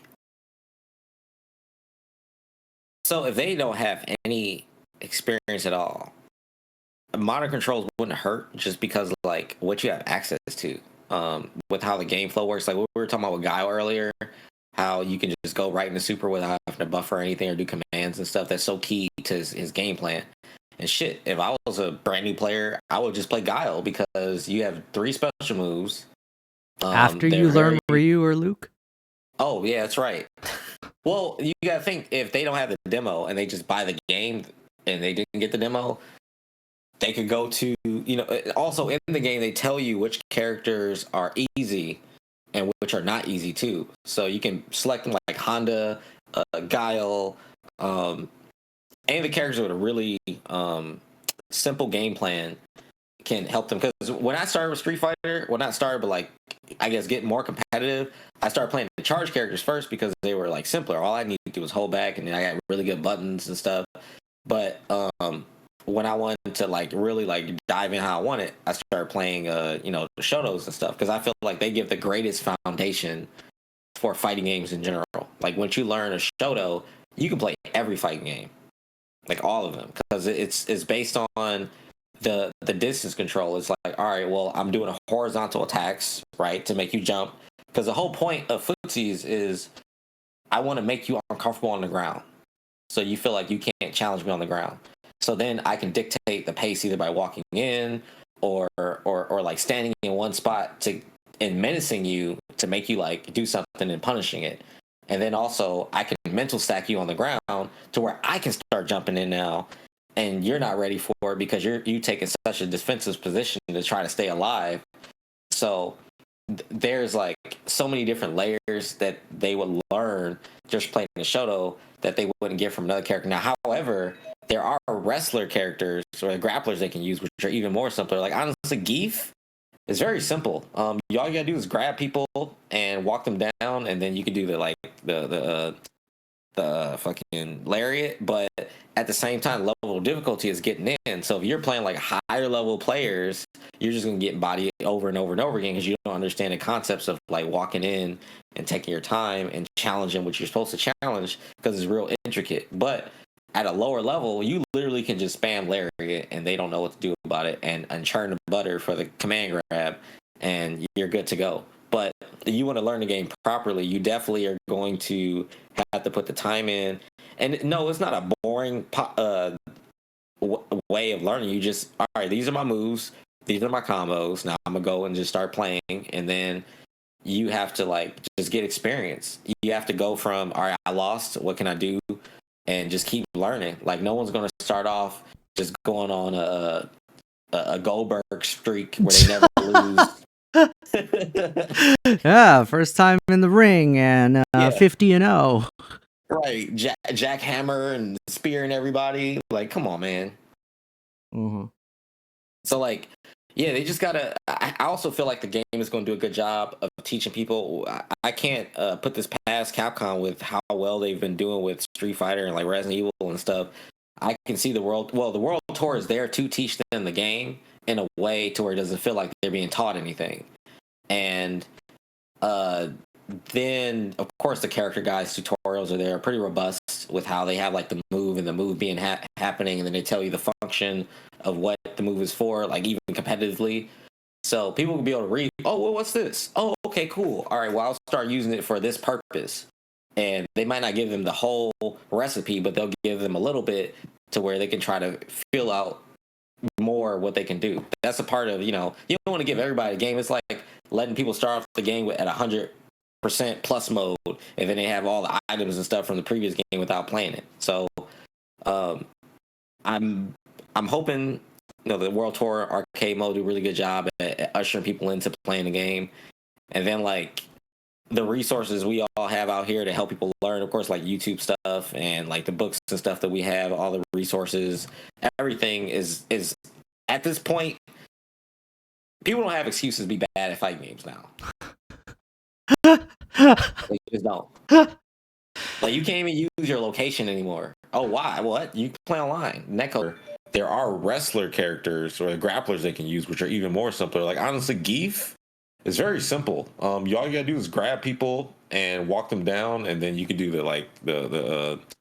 the fucking lariat. But at the same time, level of difficulty is getting in. So if you're playing like higher level players, you're just gonna get bodied over and over and over again because you don't understand the concepts of like walking in and taking your time and challenging what you're supposed to challenge because it's real intricate. But at a lower level, you literally can just spam lariat and they don't know what to do about it, and churn the butter for the command grab, and you're good to go. But if you want to learn the game properly, you definitely are going to have to put the time in.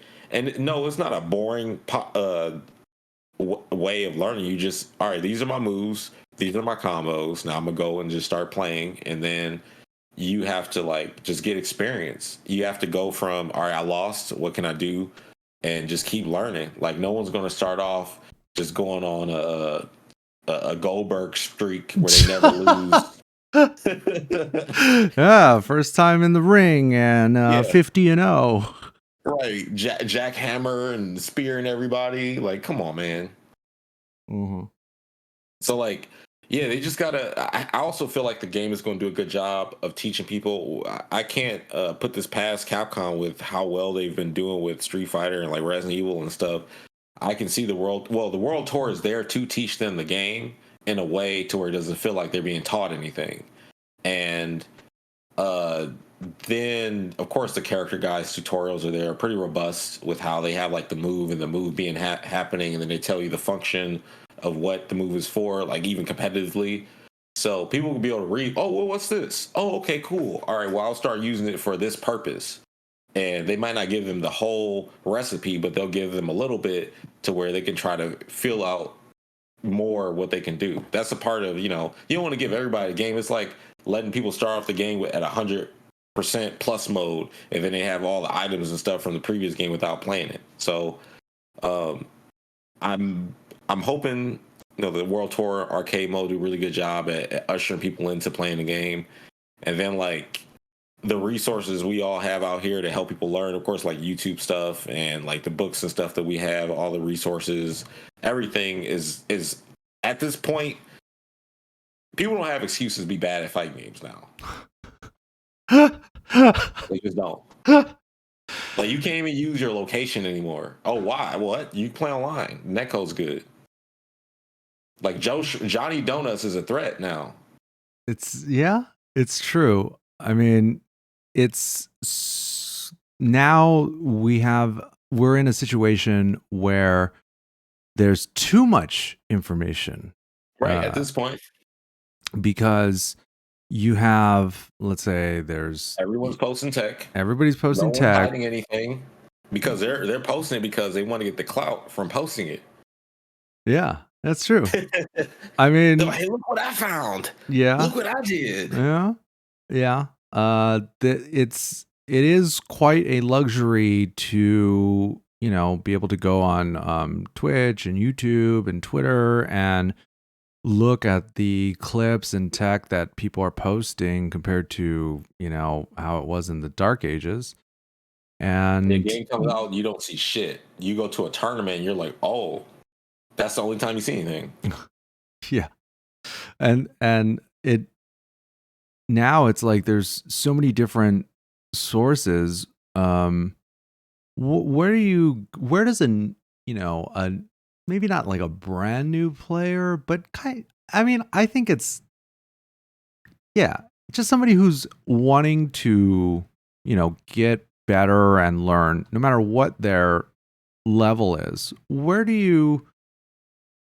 How should they be going about where should they be going for info, right? Because it's like Us. yes, Us. yes. Us. How They should be going to us.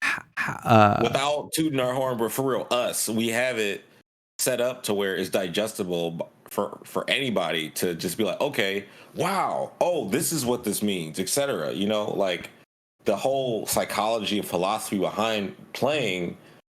Once you have that, it's only knowledge check from there for other games that you right, play. right. Because if you know, all right, in every fighting game, I need to learn it like this, then you'll have a better, more efficient time of getting to that level in less time. Exactly.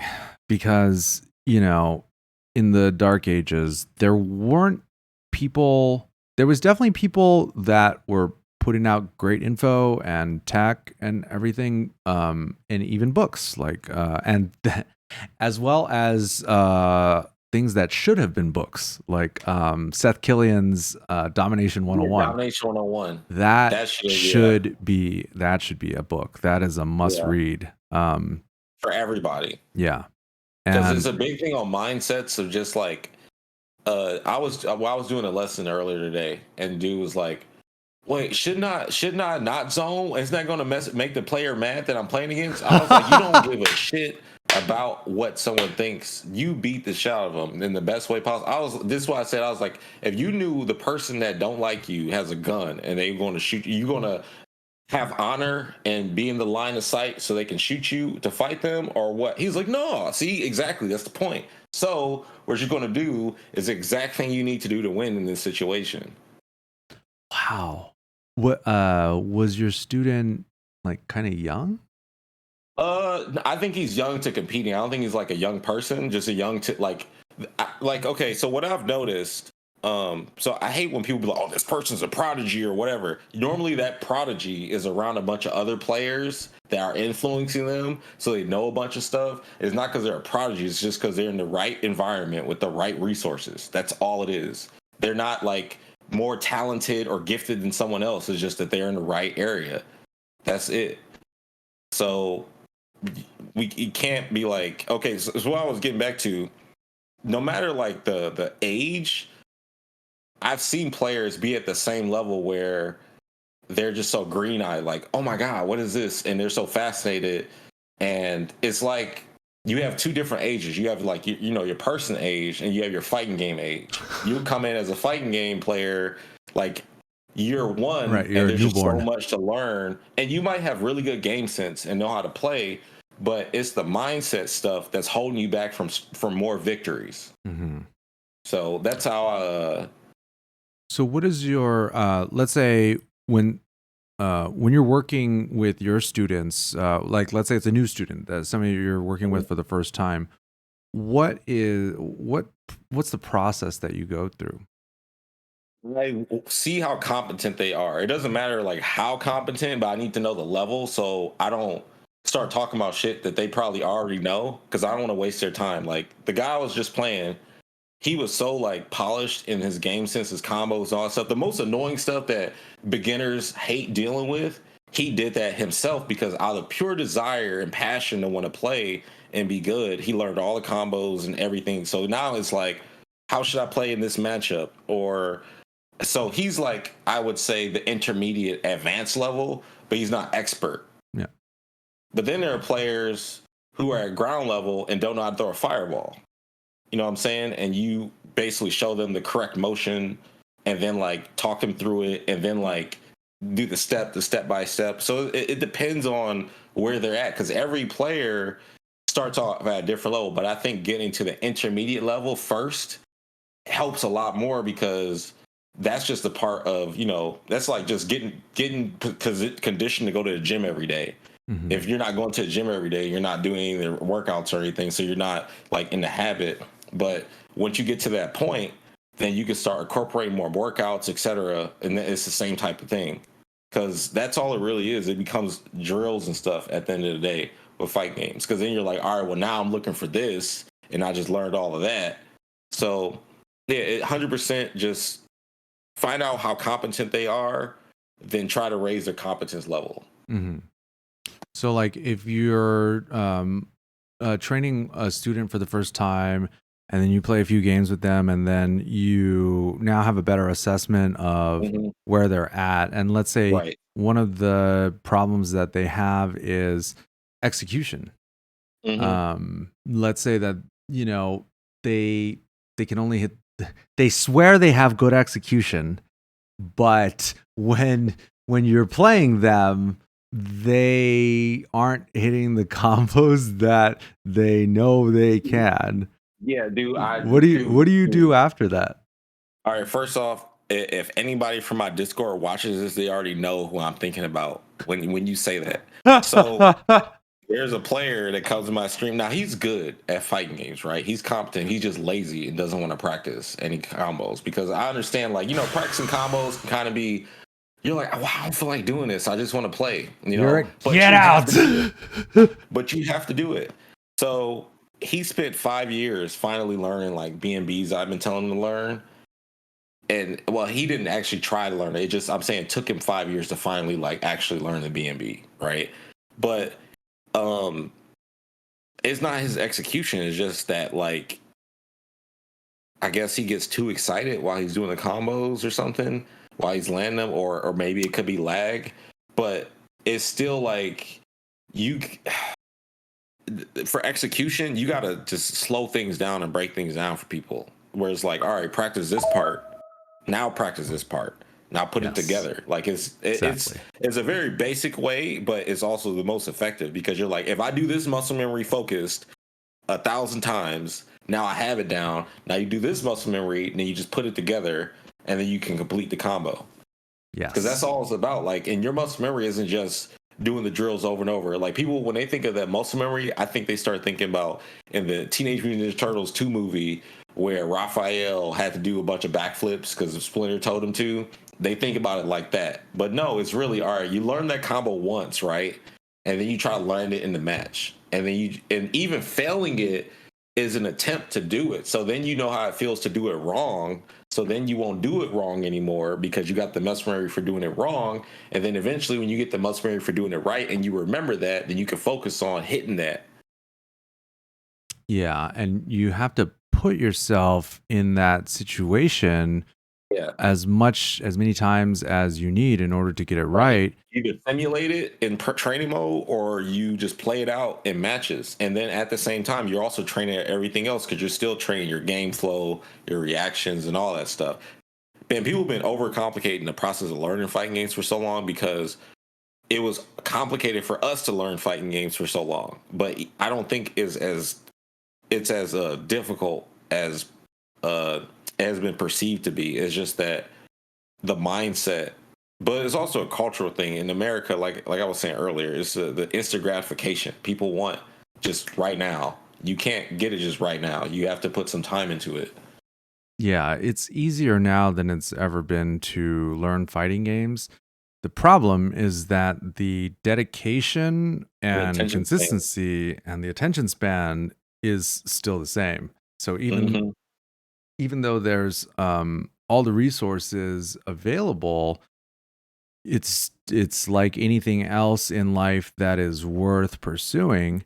It's still going Like summer. to, yeah, it's still going to take time, and there's no shortcut.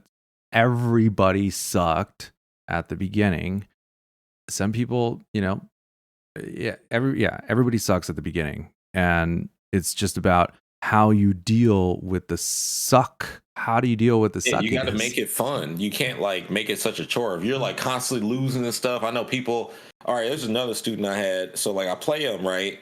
And we do a first to 10. He just wants to see where he's at. And of course 10-0. And he's like, man, I feel so bad and demoralized. Well, the thing is you shouldn't be looking to win. Like you're like at the end of the day, like I'm if we're gonna be real, like I'm a top 10 fighting game player, at least according to the Evo chart. So like losing to me is not that bad.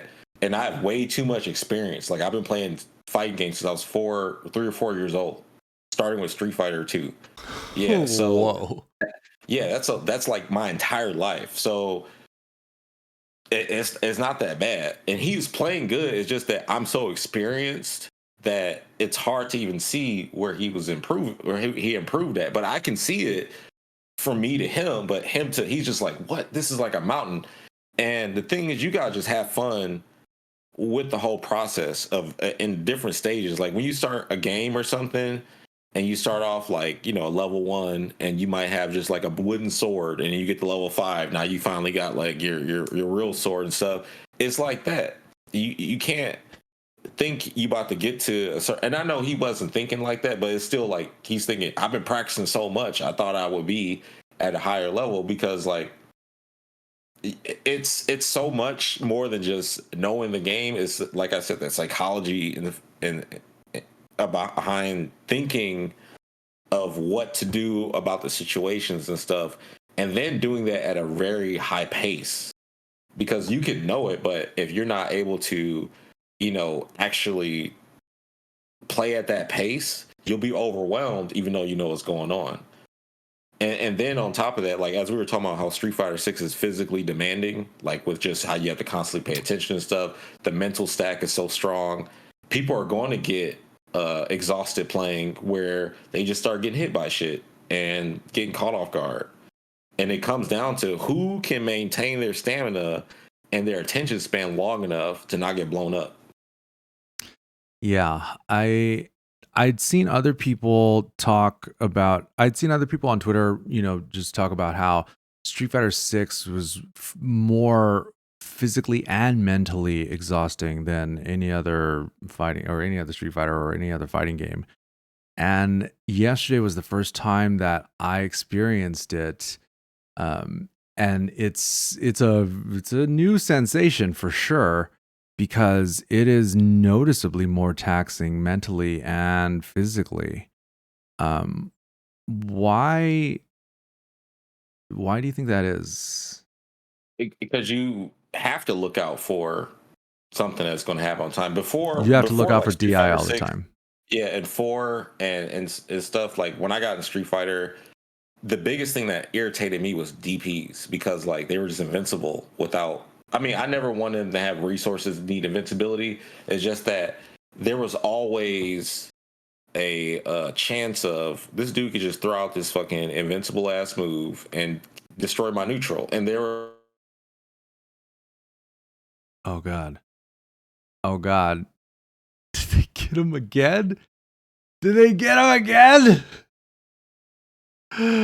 Oh no.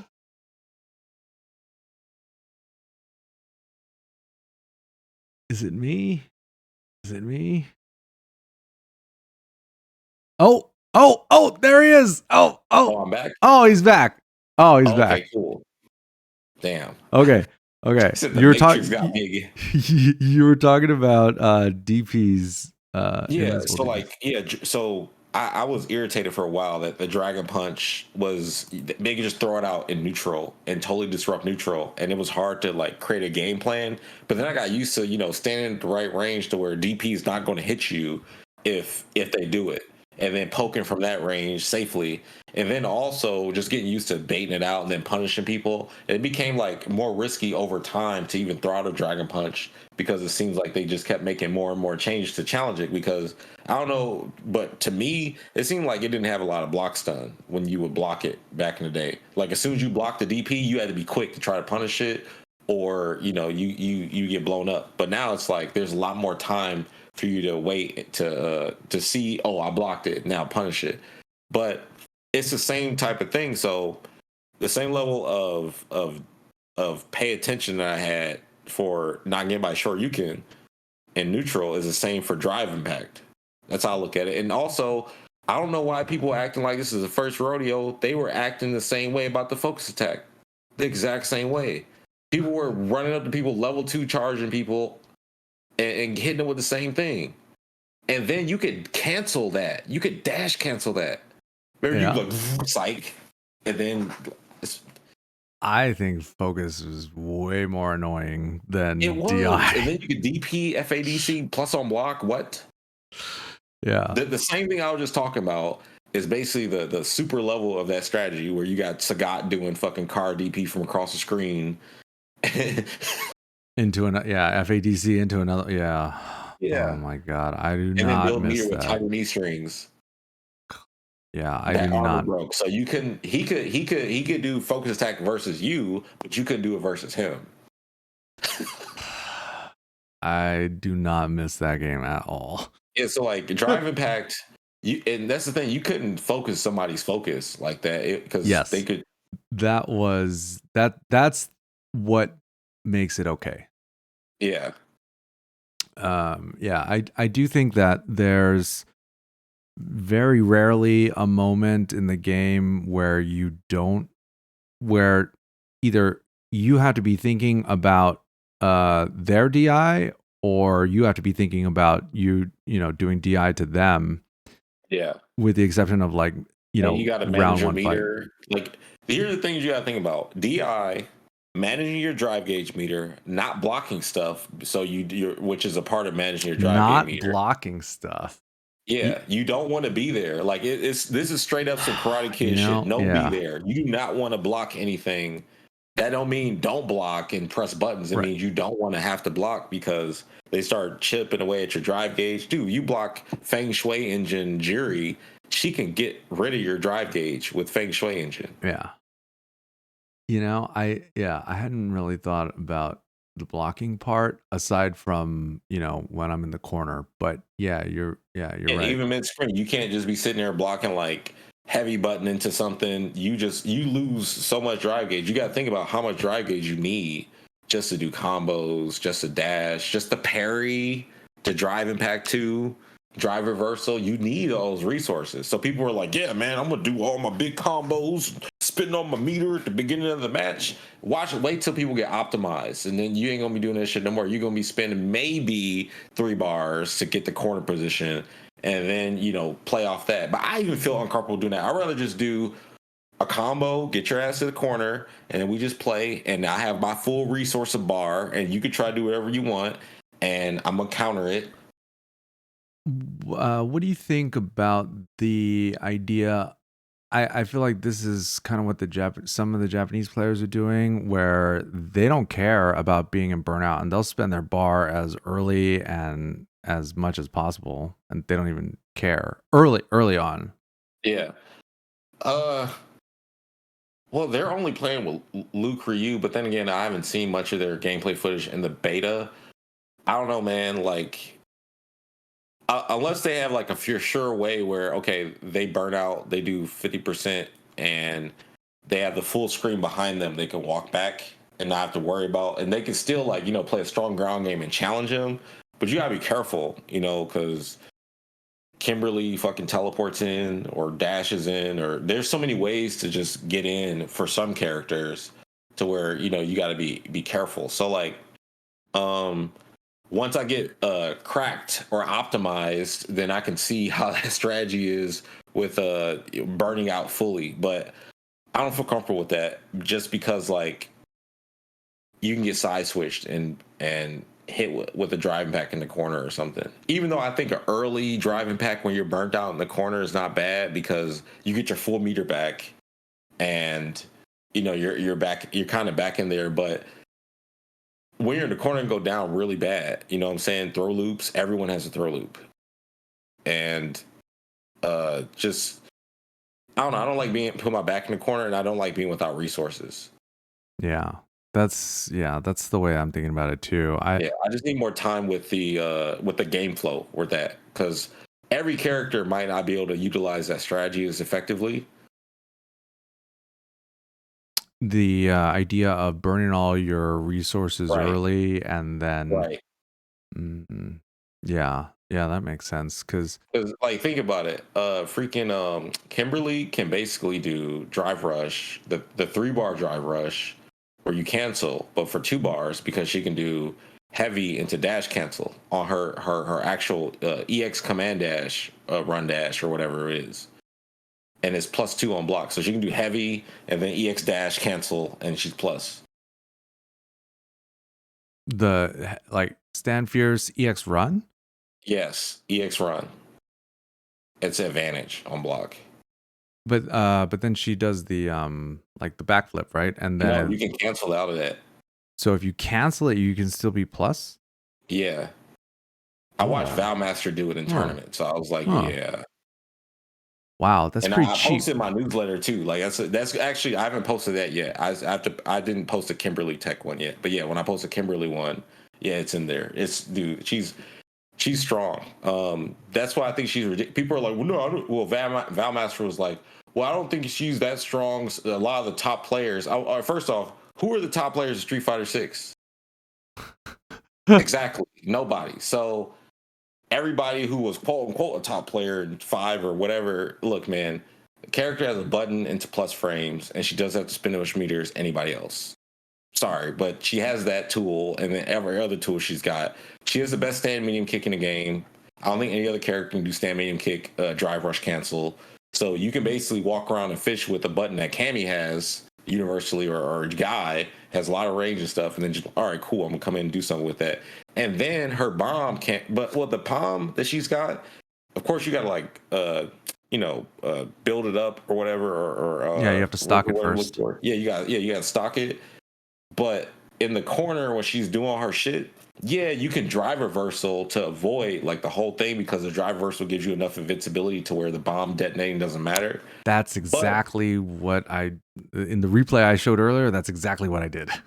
Yeah, it's good. It works. But here's another thing. So just like how you would bait out drive reversals because you got to block first, you can make it seem like you're going to make them block, and then they press the button earlier for doing like the heavy punch and heavy kick and counter hit them out of it. There's just so many ways to throw off the timing to hit them and then hit them into the thing and that's detonating, because she's got overheads, lows, she can teleport, she can be like, I'm gonna hit you, psych, teleport, come in, throw off your timing, and then you just get blown up. So yeah, we can try to say, yeah, you can just drive reversal stuff. You can just drive reversal or stuff, but guess what beats drive reversal? Grab can if you're thinking, yeah, so like if you're thinking about doing drive Really? reversal, yeah, if Are you're you thinking about doing sure? drive reversal, you're over committing to blocking. So if you're over committing to blocking, you're not pressing the grab button, you're pressing heavy punch and heavy kick. Uh-huh. So if you mess up pressing heavy punch and heavy kick and you're not blocking, guess what comes out? Drive impact. So you're over committing to blocking already, so you're not even going to press throw, and you're also over committing to doing the drive reversal, so there's a chance for drive impact to come out there. So just for both scenarios, grab beats both of them. So now you have to commit to, well, maybe I'll press drive impact, or maybe I'll press grab. Grab beats drive reversal? Yeah, not like, I'm not saying like when the drive reversal is on the screen. I'm talking about the intentions of getting it on the screen. Oh, I see. Like before, like if they were thinking about it and they're thinking about drive reversal, but you just throw them instead. Yeah, because when you're trying to block and then press the drive reversal command and you miss the block, the drive reversal will just come out. I mean, not the drive reversal, but the drive impact, because you're pressing both the heavy buttons. So it's another level of shimmying. You're not shimmying for the grab, you're shimmying for the drive reversal or the drive impact at that point. Because you had changed the timing so that they weren't in block stun? Yeah.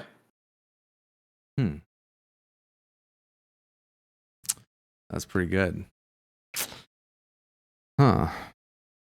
Well, we got a lot of mind games in 6. Yes, we do. And the mind and the body are connected, and people need to be aware of that. Yeah.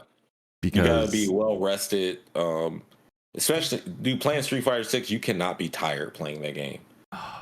Yeah, it's true. I'll also argue that like it's difficult to stream that game. And I'm not saying like I'm not gonna stream it, but I mean it's difficult to like stream and talk at the same time. You gotta do it in between matches, because you gotta be focused the whole time. As soon as I start talking, oof, I get hit by some shit and I'm like, what? Like you gotta pay attention. Yeah, I was quite talkative on stream until I played somebody who was doing and who knew what they were doing, and then it got real. Things got real quiet. Yeah, because you gotta pay attention. Just like Ken says, pay attention. Yeah, but I mean, I don't think that's necessarily a bad thing it's either. not a bad thing. I love it. It's great, and I still talk to my chat regardless. But I just think like you're playing a tournament, you might have to focus. Yeah, well, yes, yeah, more so than usual, and I think energy conservation, Mm-hmm. yeah, the physical health, fitness, is And get up, take and breaks and stuff. Make sure you like walk around because like like okay, yeah, people when you walk around, it jumpstarts like your brain and stuff too. So it's easier to think. So like when most of the time when I'm on the phone, I'm pacing. yeah, same. But if you just like go for a walk and come back and play, you'll still maintain that I guess that runner's high or that walker's high, and you can play off that because Huh. it basically just makes the engine go, and then you can just play off the engine going still. Hmm. And Yeah. me, yeah, I drink a lot of water, Ice Mountain, and fruits and stuff. So I try to stay in my prime, I guess. Yeah, all that stuff is important, and I think most people either try to downplay its importance or they're oblivious to its importance. I'm glad we're talking about this right now because Arsenal Ash brought this up on Twitter where he was talking about like he knows he himself and he knows other gamers have issues with keeping their nutrition up during a event because like so many hours go on, you might not be able to get food, and the food you get is Oh, not it's a thing. nourishing, Oh, yeah. etc. And Yep. then people like drinking energy drinks. Honestly, That's if you're not. going to drink an energy drink, I'd rather you get like beet juice or get like there's like beet juice that's like crushed up into like a powder or whatever. You can Mhm. just pour it in some water and stir it up and drink Mhm. it. It gives you like natural energy Yeah. without needing to be without needing to have all the caffeine or any extra like chemicals or whatever. That's a great suggestion, and it made me think about athletic greens, which is it's Yeah, like those are that great exact. too. Yeah, and it's like, oh, I already buy those, Yeah. and there's also the, Yo, it's not D quite the Pitty's same. in shout. Yo. Oh, what up, D Pity? Yeah, exactly. It's like um people try to downplay its importance, but as the stakes continue to rise, it's only going to get more and more important. To have a plan for how you're going to make it through the day, Yeah. in an offline scenario, and it's like hydration and the nutrition. I think are going now because Street Fighter 6 is a more physically and mentally demanding game. I think Hmm. that's going to people who are unaware of it are going to get caught by surprise. Um, And it's but if weird to say a game is physically demanding. yeah, we used to make. I mean, it's like you make fun of the term like esports athlete. Right. Well, Um, this is definitely a game that's it's a little different now. representative of that title. Yes, yeah, We are definitely esports now. yeah, yeah, and it's like if you think about it, in real sports, obviously you have physical training, fitness, and nutrition, as well as rest, are important, are key components. um and it's going to kind of Yeah, how change. you feel is super important with how you play. Yeah, that's, I mean, for me it's always like, man, you gotta stay hungry to play hungry, because Mm-hmm. if you try to, Don't eat no big meal before a tournament. no, you can't do that, because let's say you make it out of your pools, and then you're gonna play in semis later, and you're like, oh yeah, oh, we're all gonna go down to like whatever Yeah, the local spot is. It's like, no, you cannot be yeah, you can't doing do that. that. You're actually better off fasting at a Yes. tournament Yep. and then eating later Yep. than when it's over. Then you are taking breaks because honestly, it breaks up your flow. Like any little, it's a shock to your system regardless. So you wake up, you're like, all right, you drink some water or whatever. You might have like a quick snack. Like I'll do like blueberries or something, Mm, pineapples, whatever, right? Just something really yeah. light. But Yeah. you don't want to be like, I mean, I'm going to Chick-fil-A and I'm not knocking Chick-fil-A. I'm just saying like you don't want to eat nothing heavy and yeah, just try to keep it light. Like I can just tell you off of one of my Evo wins, and I like using these as good examples because like I was doing peak stuff. So we stayed at the Rio that one of the years, and they had a Burger King. And the Burger King, it was one of the only years they had like a grilled chicken sandwich, and I would only eat their grilled chicken sandwiches. And they would just lettuce, I think mayo, and grilled chicken. And the bun was a little bit different. It wasn't like the sesame bun. It was a different bread texture. But I would eat like 2 of those a day, and that was it. And I was fine. It gave me enough energy throughout the day, enough protein and stuff. And I would drink Gatorade. So I mean, now I just drink water, but that's it. I wouldn't do anything else. But I'll admit, a few of the times, 2 of the times I went to the strip club and got drunk and all that stuff, and then next day. But it was weird. Like for me, I guess because I'm not like a heavy drinker, I don't drink often. I might have like something once a week or something, but for me, when I drink, it's like it resets everything. It's like it detoxes my body from a bunch of shit, and then like I feel refreshed the next day. It's super weird. I don't do it for that reason, but it's like, you know how sometimes you're like, fuck, I want to go have a drink or whatever, right? And then you do, and you might have like 3 of them, and you go sleep, have a good night, wake up, you're like, wow, what? I don't know what it is. I have had that.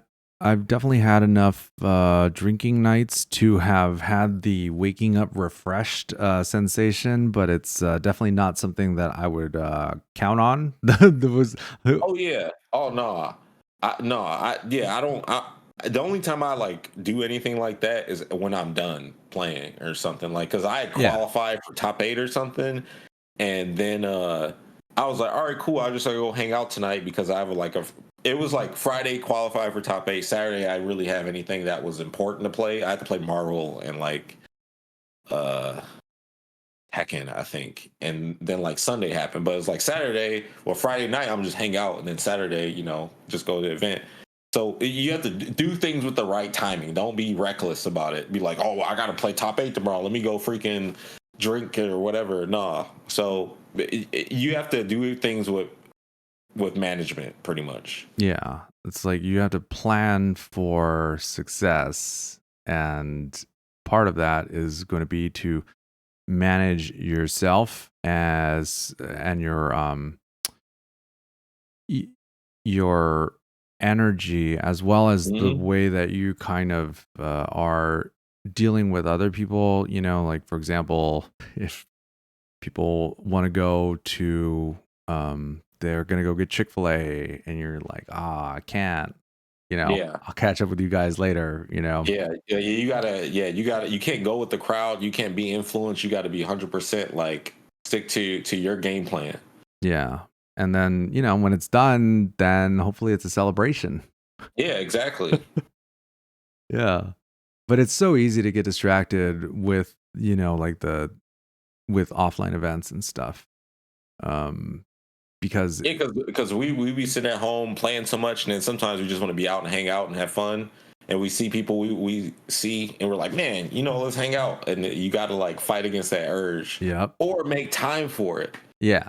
Yeah. Like, oh yes, let's hang out, tonight Yeah. after this is Yeah. done, or tomorrow night after it's all done. Because Right. it's like, obviously if you're not in top 8 on Sunday, you're wide open on Saturday Right. night and Sunday. Dude, Yeah. So it's like there's that's how no. salty sweets were so popular, because all the players that were lost were salty, that they didn't have anywhere else to do. So we would have the salty sweets for people to play.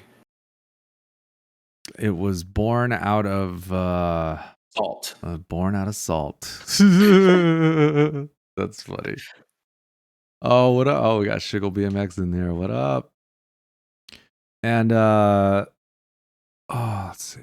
So yeah, we covered a lot. We talked about the mental taxation of Street Fighter 6. We talked Yeah. about what it's like The physical for new demand players. The of physical Street Fighter 6. demand, yes, the Yeah. physical demands of trying to compete at your best. Online being the future. Online is the future. Work, recommendations for new players of players. different skill levels. Yeah, we talked about how the weekends Yeah, how went. to usher in new players at different skill How levels, to pretty usher much. in. Yeah. Yeah. Man. Well, yeah, this was I think we covered a lot of ground. Yeah, Perfect Legend. Where can people go to check out your stuff? You mentioned your the mailing list. What's up with the Yeah. mailing So list? like, yeah, with the mailing list, it's my way of being able to summarize the stuff that I see that I feel is essential to learning the game. So like whether it's Street Fighter, Tekken, Mortal Kombat, whatever, people are going to post on social media or whatever, right? It's too hard to be like, well, I'm gonna make a video about this, video about that, whatever. I'd rather just be like, Yeah, look, tell me about- I grab all the stuff, put it right here, and that way I can learn it and archive it too, so I can go back and find it. And then the people who want to be in the know can be in the know, and then they can use that as well to, elevate themselves, because you get to see, all right, for example, the Kimberly shit we were talking about, I'm going to put that in the next newsletter. I just put a bunch of Jerry stuff in there, which showed like the drive gauge and all that stuff. But because I have so much, I have to do separate emails where it's like, all right, this is the Jerry email. This is the Jamie email. Here's the general stuff email, just so it'll be organized for everyone else, including myself, because I want to be like, all right, I put everything in here, and now I have to go back to everything in here, and I might have a bunch of everything in here newsletters, and I don't want to do that. It'll be too difficult to. And plus, I'm going to eventually convert a lot of the newsletters into my website, so then like people can just search and just find it anyway. But it's a good template to just have everything. But So you're yeah, basically like, curating the best tech, correct. the best fighting Yeah. game tech of the week, or Yeah. how often you send it out? Every week or a couple times a I week? try to do as often as I get it, because it's every day right now. People are Oh posting, man. and I want to say I'm backed up at the moment, but I'm just I'm organized, because when I put everything in there, I just delete all my everything that I saved to put in the newsletter, so it's fresh. But I can look at my archives and it shows like, all right, here's let's see, I'm gonna read off some of the newsletters that I have written down. Where's the thing at? Oh, we lost you. Oh. Oh, you can lose me. It's dark. The It's lights dark. went out. Yeah, it's just dark. Carl's ring light, aka the monitor, Yeah, went the dark. monitor with a white back screen in the back, right? All right, so I got Street Fighter 6 Jury open beta high level tech findings, and then it's like mind blowing Street Fighter 6 strategies and tech, and then it's like how to play Kimberly, Chun Li, Ryu, and Luke. It's just a bunch of stuff like that. Strategies to keep in mind, practical BNB setups, etc. Like just a bunch of stuff like that to help keep things organized and people informed so they can get better. Because me, I look at it like this. I don't care if people get better. If you're playing at the highest level, good, because that's what I want. I'm on my Goku shit. I'm trying to play against everybody. I Hell don't care yeah. what level you are. Let's square up. So the better people are, the better it is for me, because the stronger players I play against, the stronger I get, because that's just how it is. And with online being so good, I'm like, I need to take advantage of this opportunity to just be able to reach out to more players and stuff, because the biggest issue we've had in the FGC is player retention. Even though we have good player retention, We don't have good player retention. it's like it's always the same people you see, winning and playing, and whether they're OGs or not, if they're ushered in, so we gotta like at least a certain part of the player base that they can still enjoy the game. And then now there's not so much stress on, well, if you want to be a top player, you got to travel to X, Y, and Z. You don't have to do that no more. That's They can true. just learn the game, play from the comfort at home, compete from the comfort at home, not worry about nothing.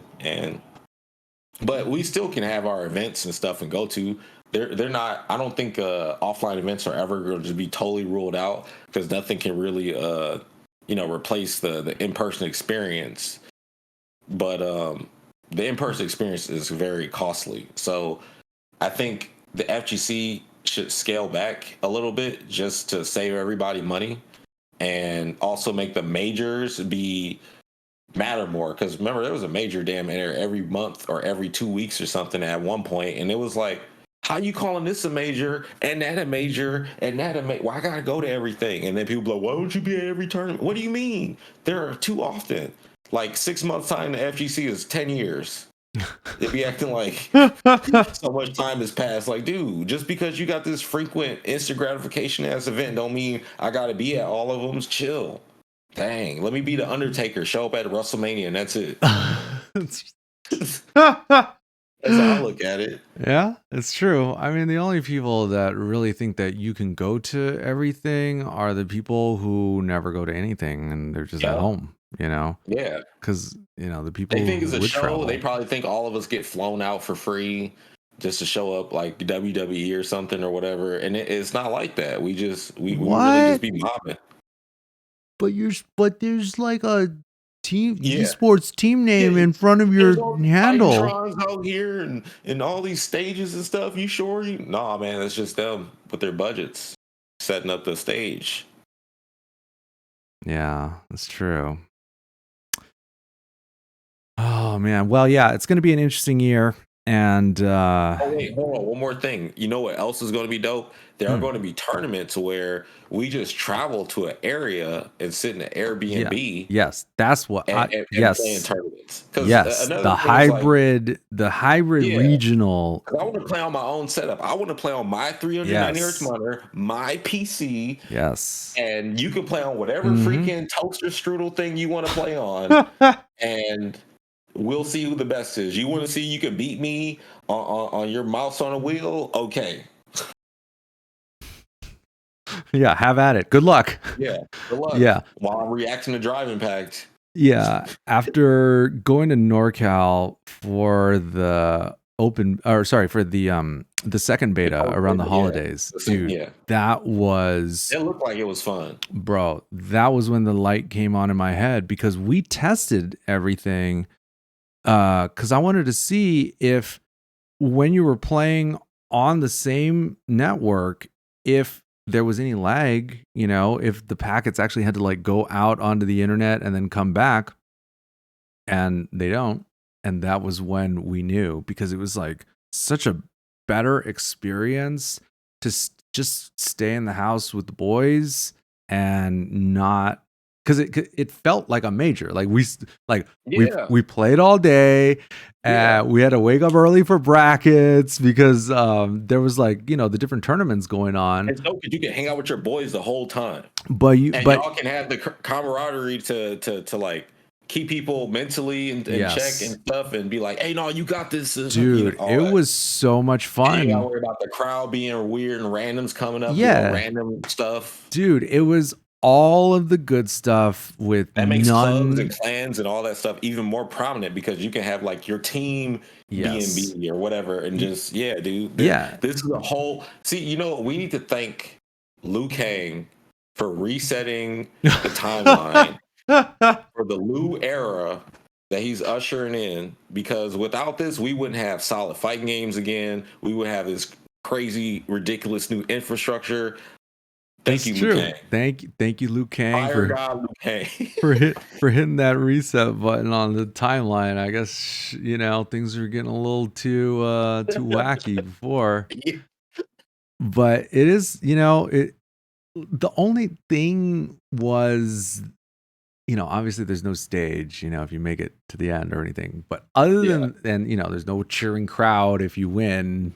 But other than that, it was like still a really worthwhile, memorable experience. And I definitely highly recommend it to other people, you know, because if there's let's say that there's a tournament with, let's say it was like L.I. Joe's tournament, right? Mm-hmm. And it was like, there ended up being over $2,000 in the pot, you know, and you travel with the homies to a spot, you know, but it's not like you went super far. It was like, you know, it was just far enough where people traveled, and it was like a new place, new environment with good internet.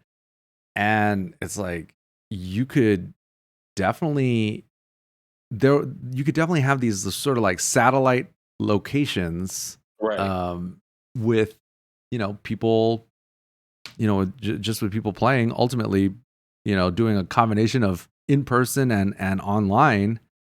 And I think that's a really compelling future, you know, because now we don't have to if some tournament is in a location that you would never go to otherwise, Yeah. like You really don't want to really be there, yeah, honestly. like there's Look, I'm not gonna lie. There were times for the last couple of years where I'll show up to an event and I'm just like, I want to go home. And the tournament wouldn't even start. I'm like, I don't even want to be here. yeah. That's just how I felt. Yeah. And it's like, oh, well, now it can almost be a destination tournament because you and the homies are the ones picking Yeah. the destination. Right. Because all it really needs is good internet. Pretty much. Yeah. That's the Somewhere future. where you can get fiber because you can't get fiber normally at your house. Oh, dude, I know, right? Because I wonder if that's like a search option on Airbnb, like. Well, we can search it up and find Yeah, out if it is yeah. now. Yeah, because Y'all got fiber? Well, I'm not working with y'all because because that if you have one of those, I mean, obviously there's so many beautiful homes Locations and whatnot, and stuff, yeah. locations, on Airbnb and all kinds of other sites and so many places like that. It's a shame that we were stuck. We were trapped in hotel ballrooms for decades. Yeah. And now we're free. Yeah. Same like convention centers too, but now we can just go wherever we want. I mean, we got the ultimate venue, the Battle Hub. Yeah, yes. Battle Hub is the ultimate venue. It really it is. Nothing but setups. Yeah, we got setups everywhere. Yeah. And you can play Extreme Battle. You can play dude, I was playing real Street Fighter. I went and played Super Turbo. Oh, they had Super Turbo over the weekend? Wait, so could you play other people? No, I just played the computer. Oh. No one was over there. Nobody was trying to play some real Street Fighter. They want to try to see Tiger shots. I picked Sagat versus the CPU. I didn't care. Damn. Yeah, I mean, Battle Hub, I think they did a really good job with it. Yeah. And now they've set the bar because now Mortal Kombat 1 is going to have, a better Battle Hub. I want to see what they're going to do. I wonder if it's going to be like a like they just do regular how they do their infrastructure lobbies and stuff with little things icons, menus, or will they use like the crypt to set it up? But I don't know if they could do it like the Battle Hub because Battle Hub is pretty like Battle Hub to me is basically Capcom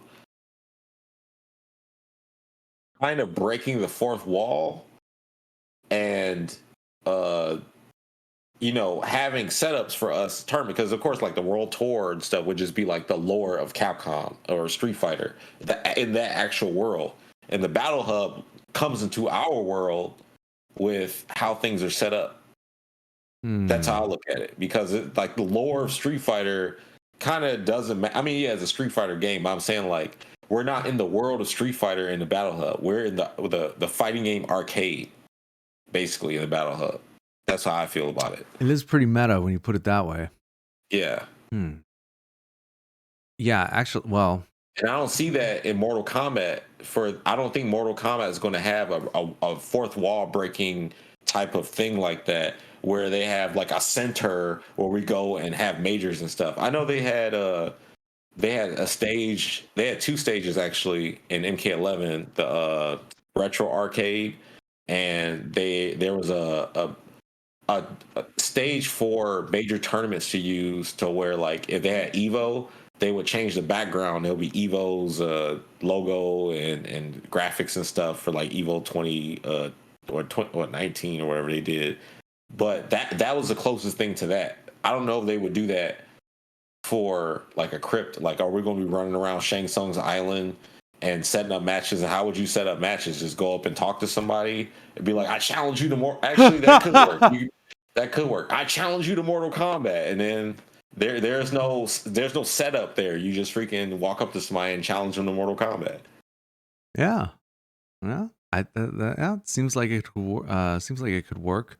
Um, before we wrap up, yeah, I mean, I almost forgot to ask you, Carl, Mortal Kombat World Champion. Yeah. What does Perfect Legend think about Mortal Kombat 1?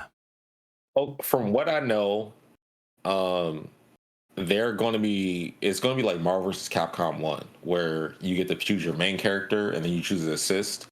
And we don't know if you can choose your main characters as assist characters too, but I saw some little leaks well, not leaks, but like leaks from the same place that leaked the other stuff that said it would be like that. So the cameo characters, which are the designated assist characters, won't be selectable as main characters, but they'll be assists. But I look at their assists, they're going to have it done like their injustice traits, where Batman can summon his bats to come fight with them, or Atrocitus could summon the cat, or just that type of different stuff. So I think every character is going to offer something. Like, I don't know what the characters have, but I just know some might offer buffs like armor or something. Some are going to have zoning behind it, or might do a block string. I don't know, but I see all the characters that are going to be cameos having setups like Marvel that you can choose like between different assist types.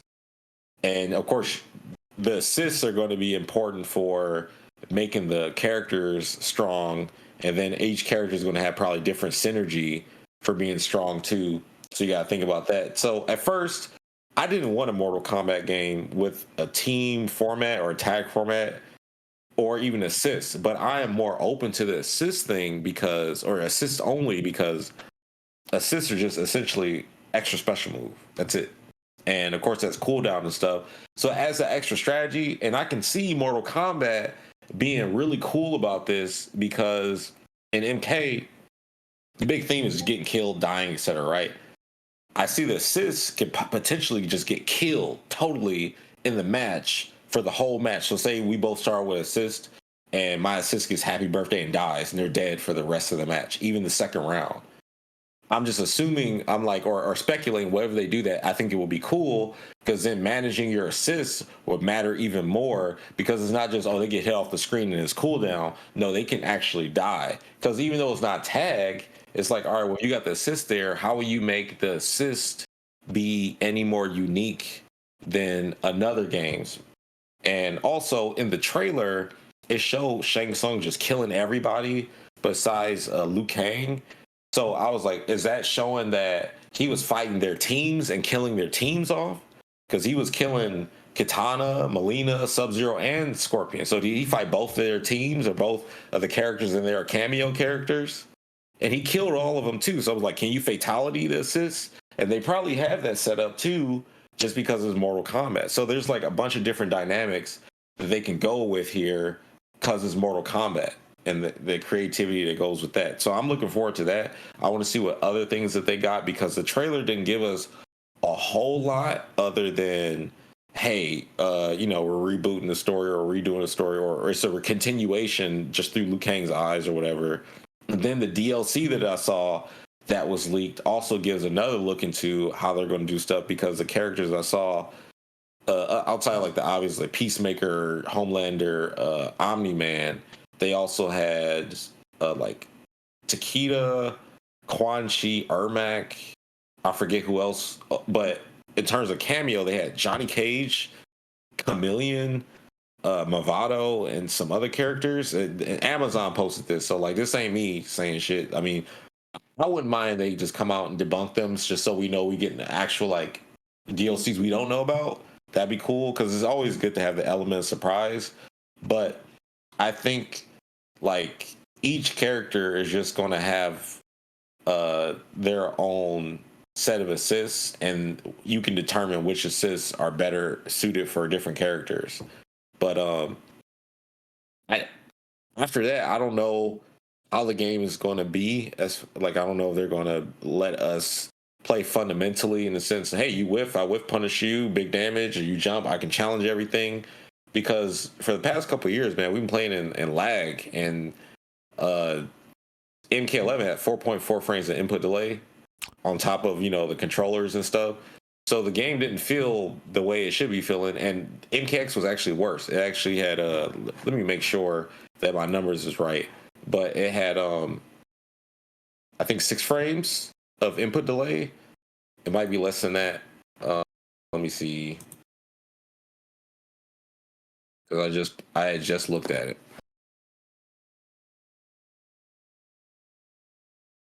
Yeah, MKX had 5.4 frames of input delay, and Justice 2 had 5.3 frames of input delay. So with MK1 being on PS5 and Xbox Series S exclusively, exclusively, like no more last gen, but it's Nintendo Switch is last gen, but it's going to be on the Switch and PC, but crossplay, but only on the 3 systems, not on Switch.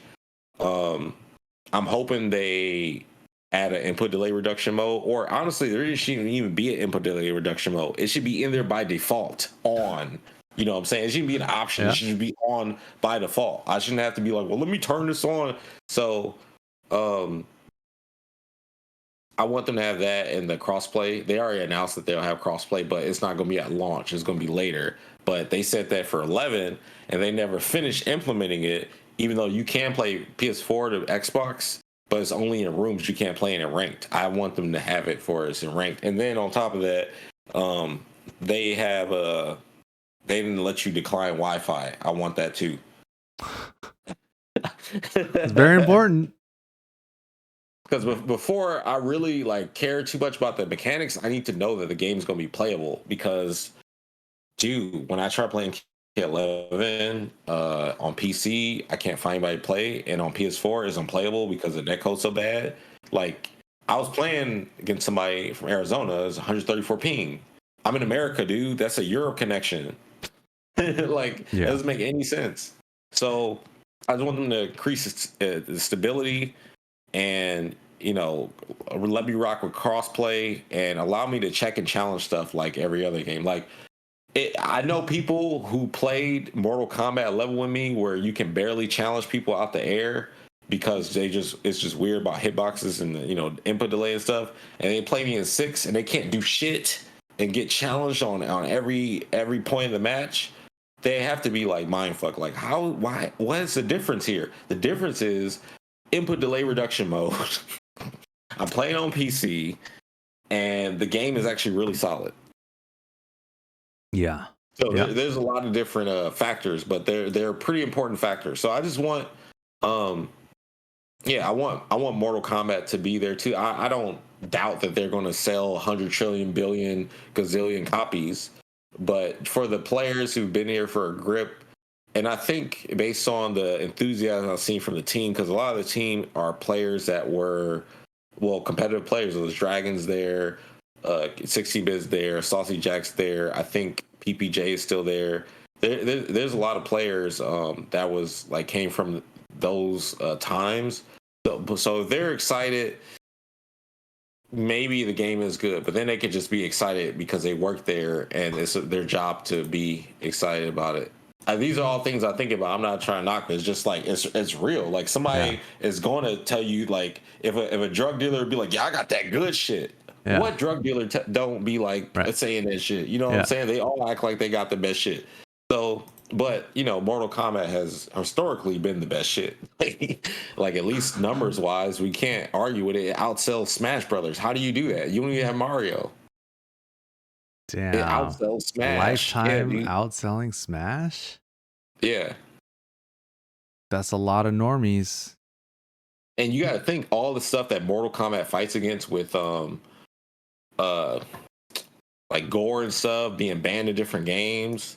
I mean, banned in different countries and still out selling everything. You can get Smash Brothers everywhere. Yeah. Yeah. Yeah. Well, I mean, it being banned in different countries, I guess just goes to show the thirst for violent. The thirst for blood and the bloodlust that Americans have for fighting games. Yeah, man. Yeah. Russia plays. Russia's big on Mortal Kombat too. They have a lot of good players. So I think they contribute a lot to that. Hmm. Russia, South America. Um, It's like everywhere outside Asia. yeah, pretty much. Yeah, Hmm. you're right. Thanks for covering all of it because that is it.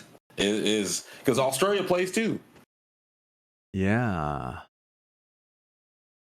Well, it's going to be an exciting year for fighting games. Street Fighter 6 on the horizon, and Mortal Kombat freshly announced. Yeah. Well, Perfect Legend, where can people go to sign up for your newsletter and get your book and all of that? Well, on my newsletter, which is the same place where everything else is, you can just perfectlegend.com/follow for the newsletter. And then Link is Perfect in the Legend. description. Yeah, link in the description. Yeah, they'll be all in the description. But yeah, at the same site, you can access like what lessons and the book and stuff. I'm actually about to release a physical copy of the book very soon here. Once they're finished with everything they got on my end, I'm done with the book. You know what I'm saying? I'm just waiting for them to finish with the print and all that. But after that, it will be in stores everywhere. I know it's also weird to say. Physical copies of Game Fu by Perfect Legend coming Yes, to a sir. bookstore near you. Yes, sir. Hell yeah. Everybody can level up. No more excuses. No more excuses. It was on paper. So even when the internet goes out, Yep.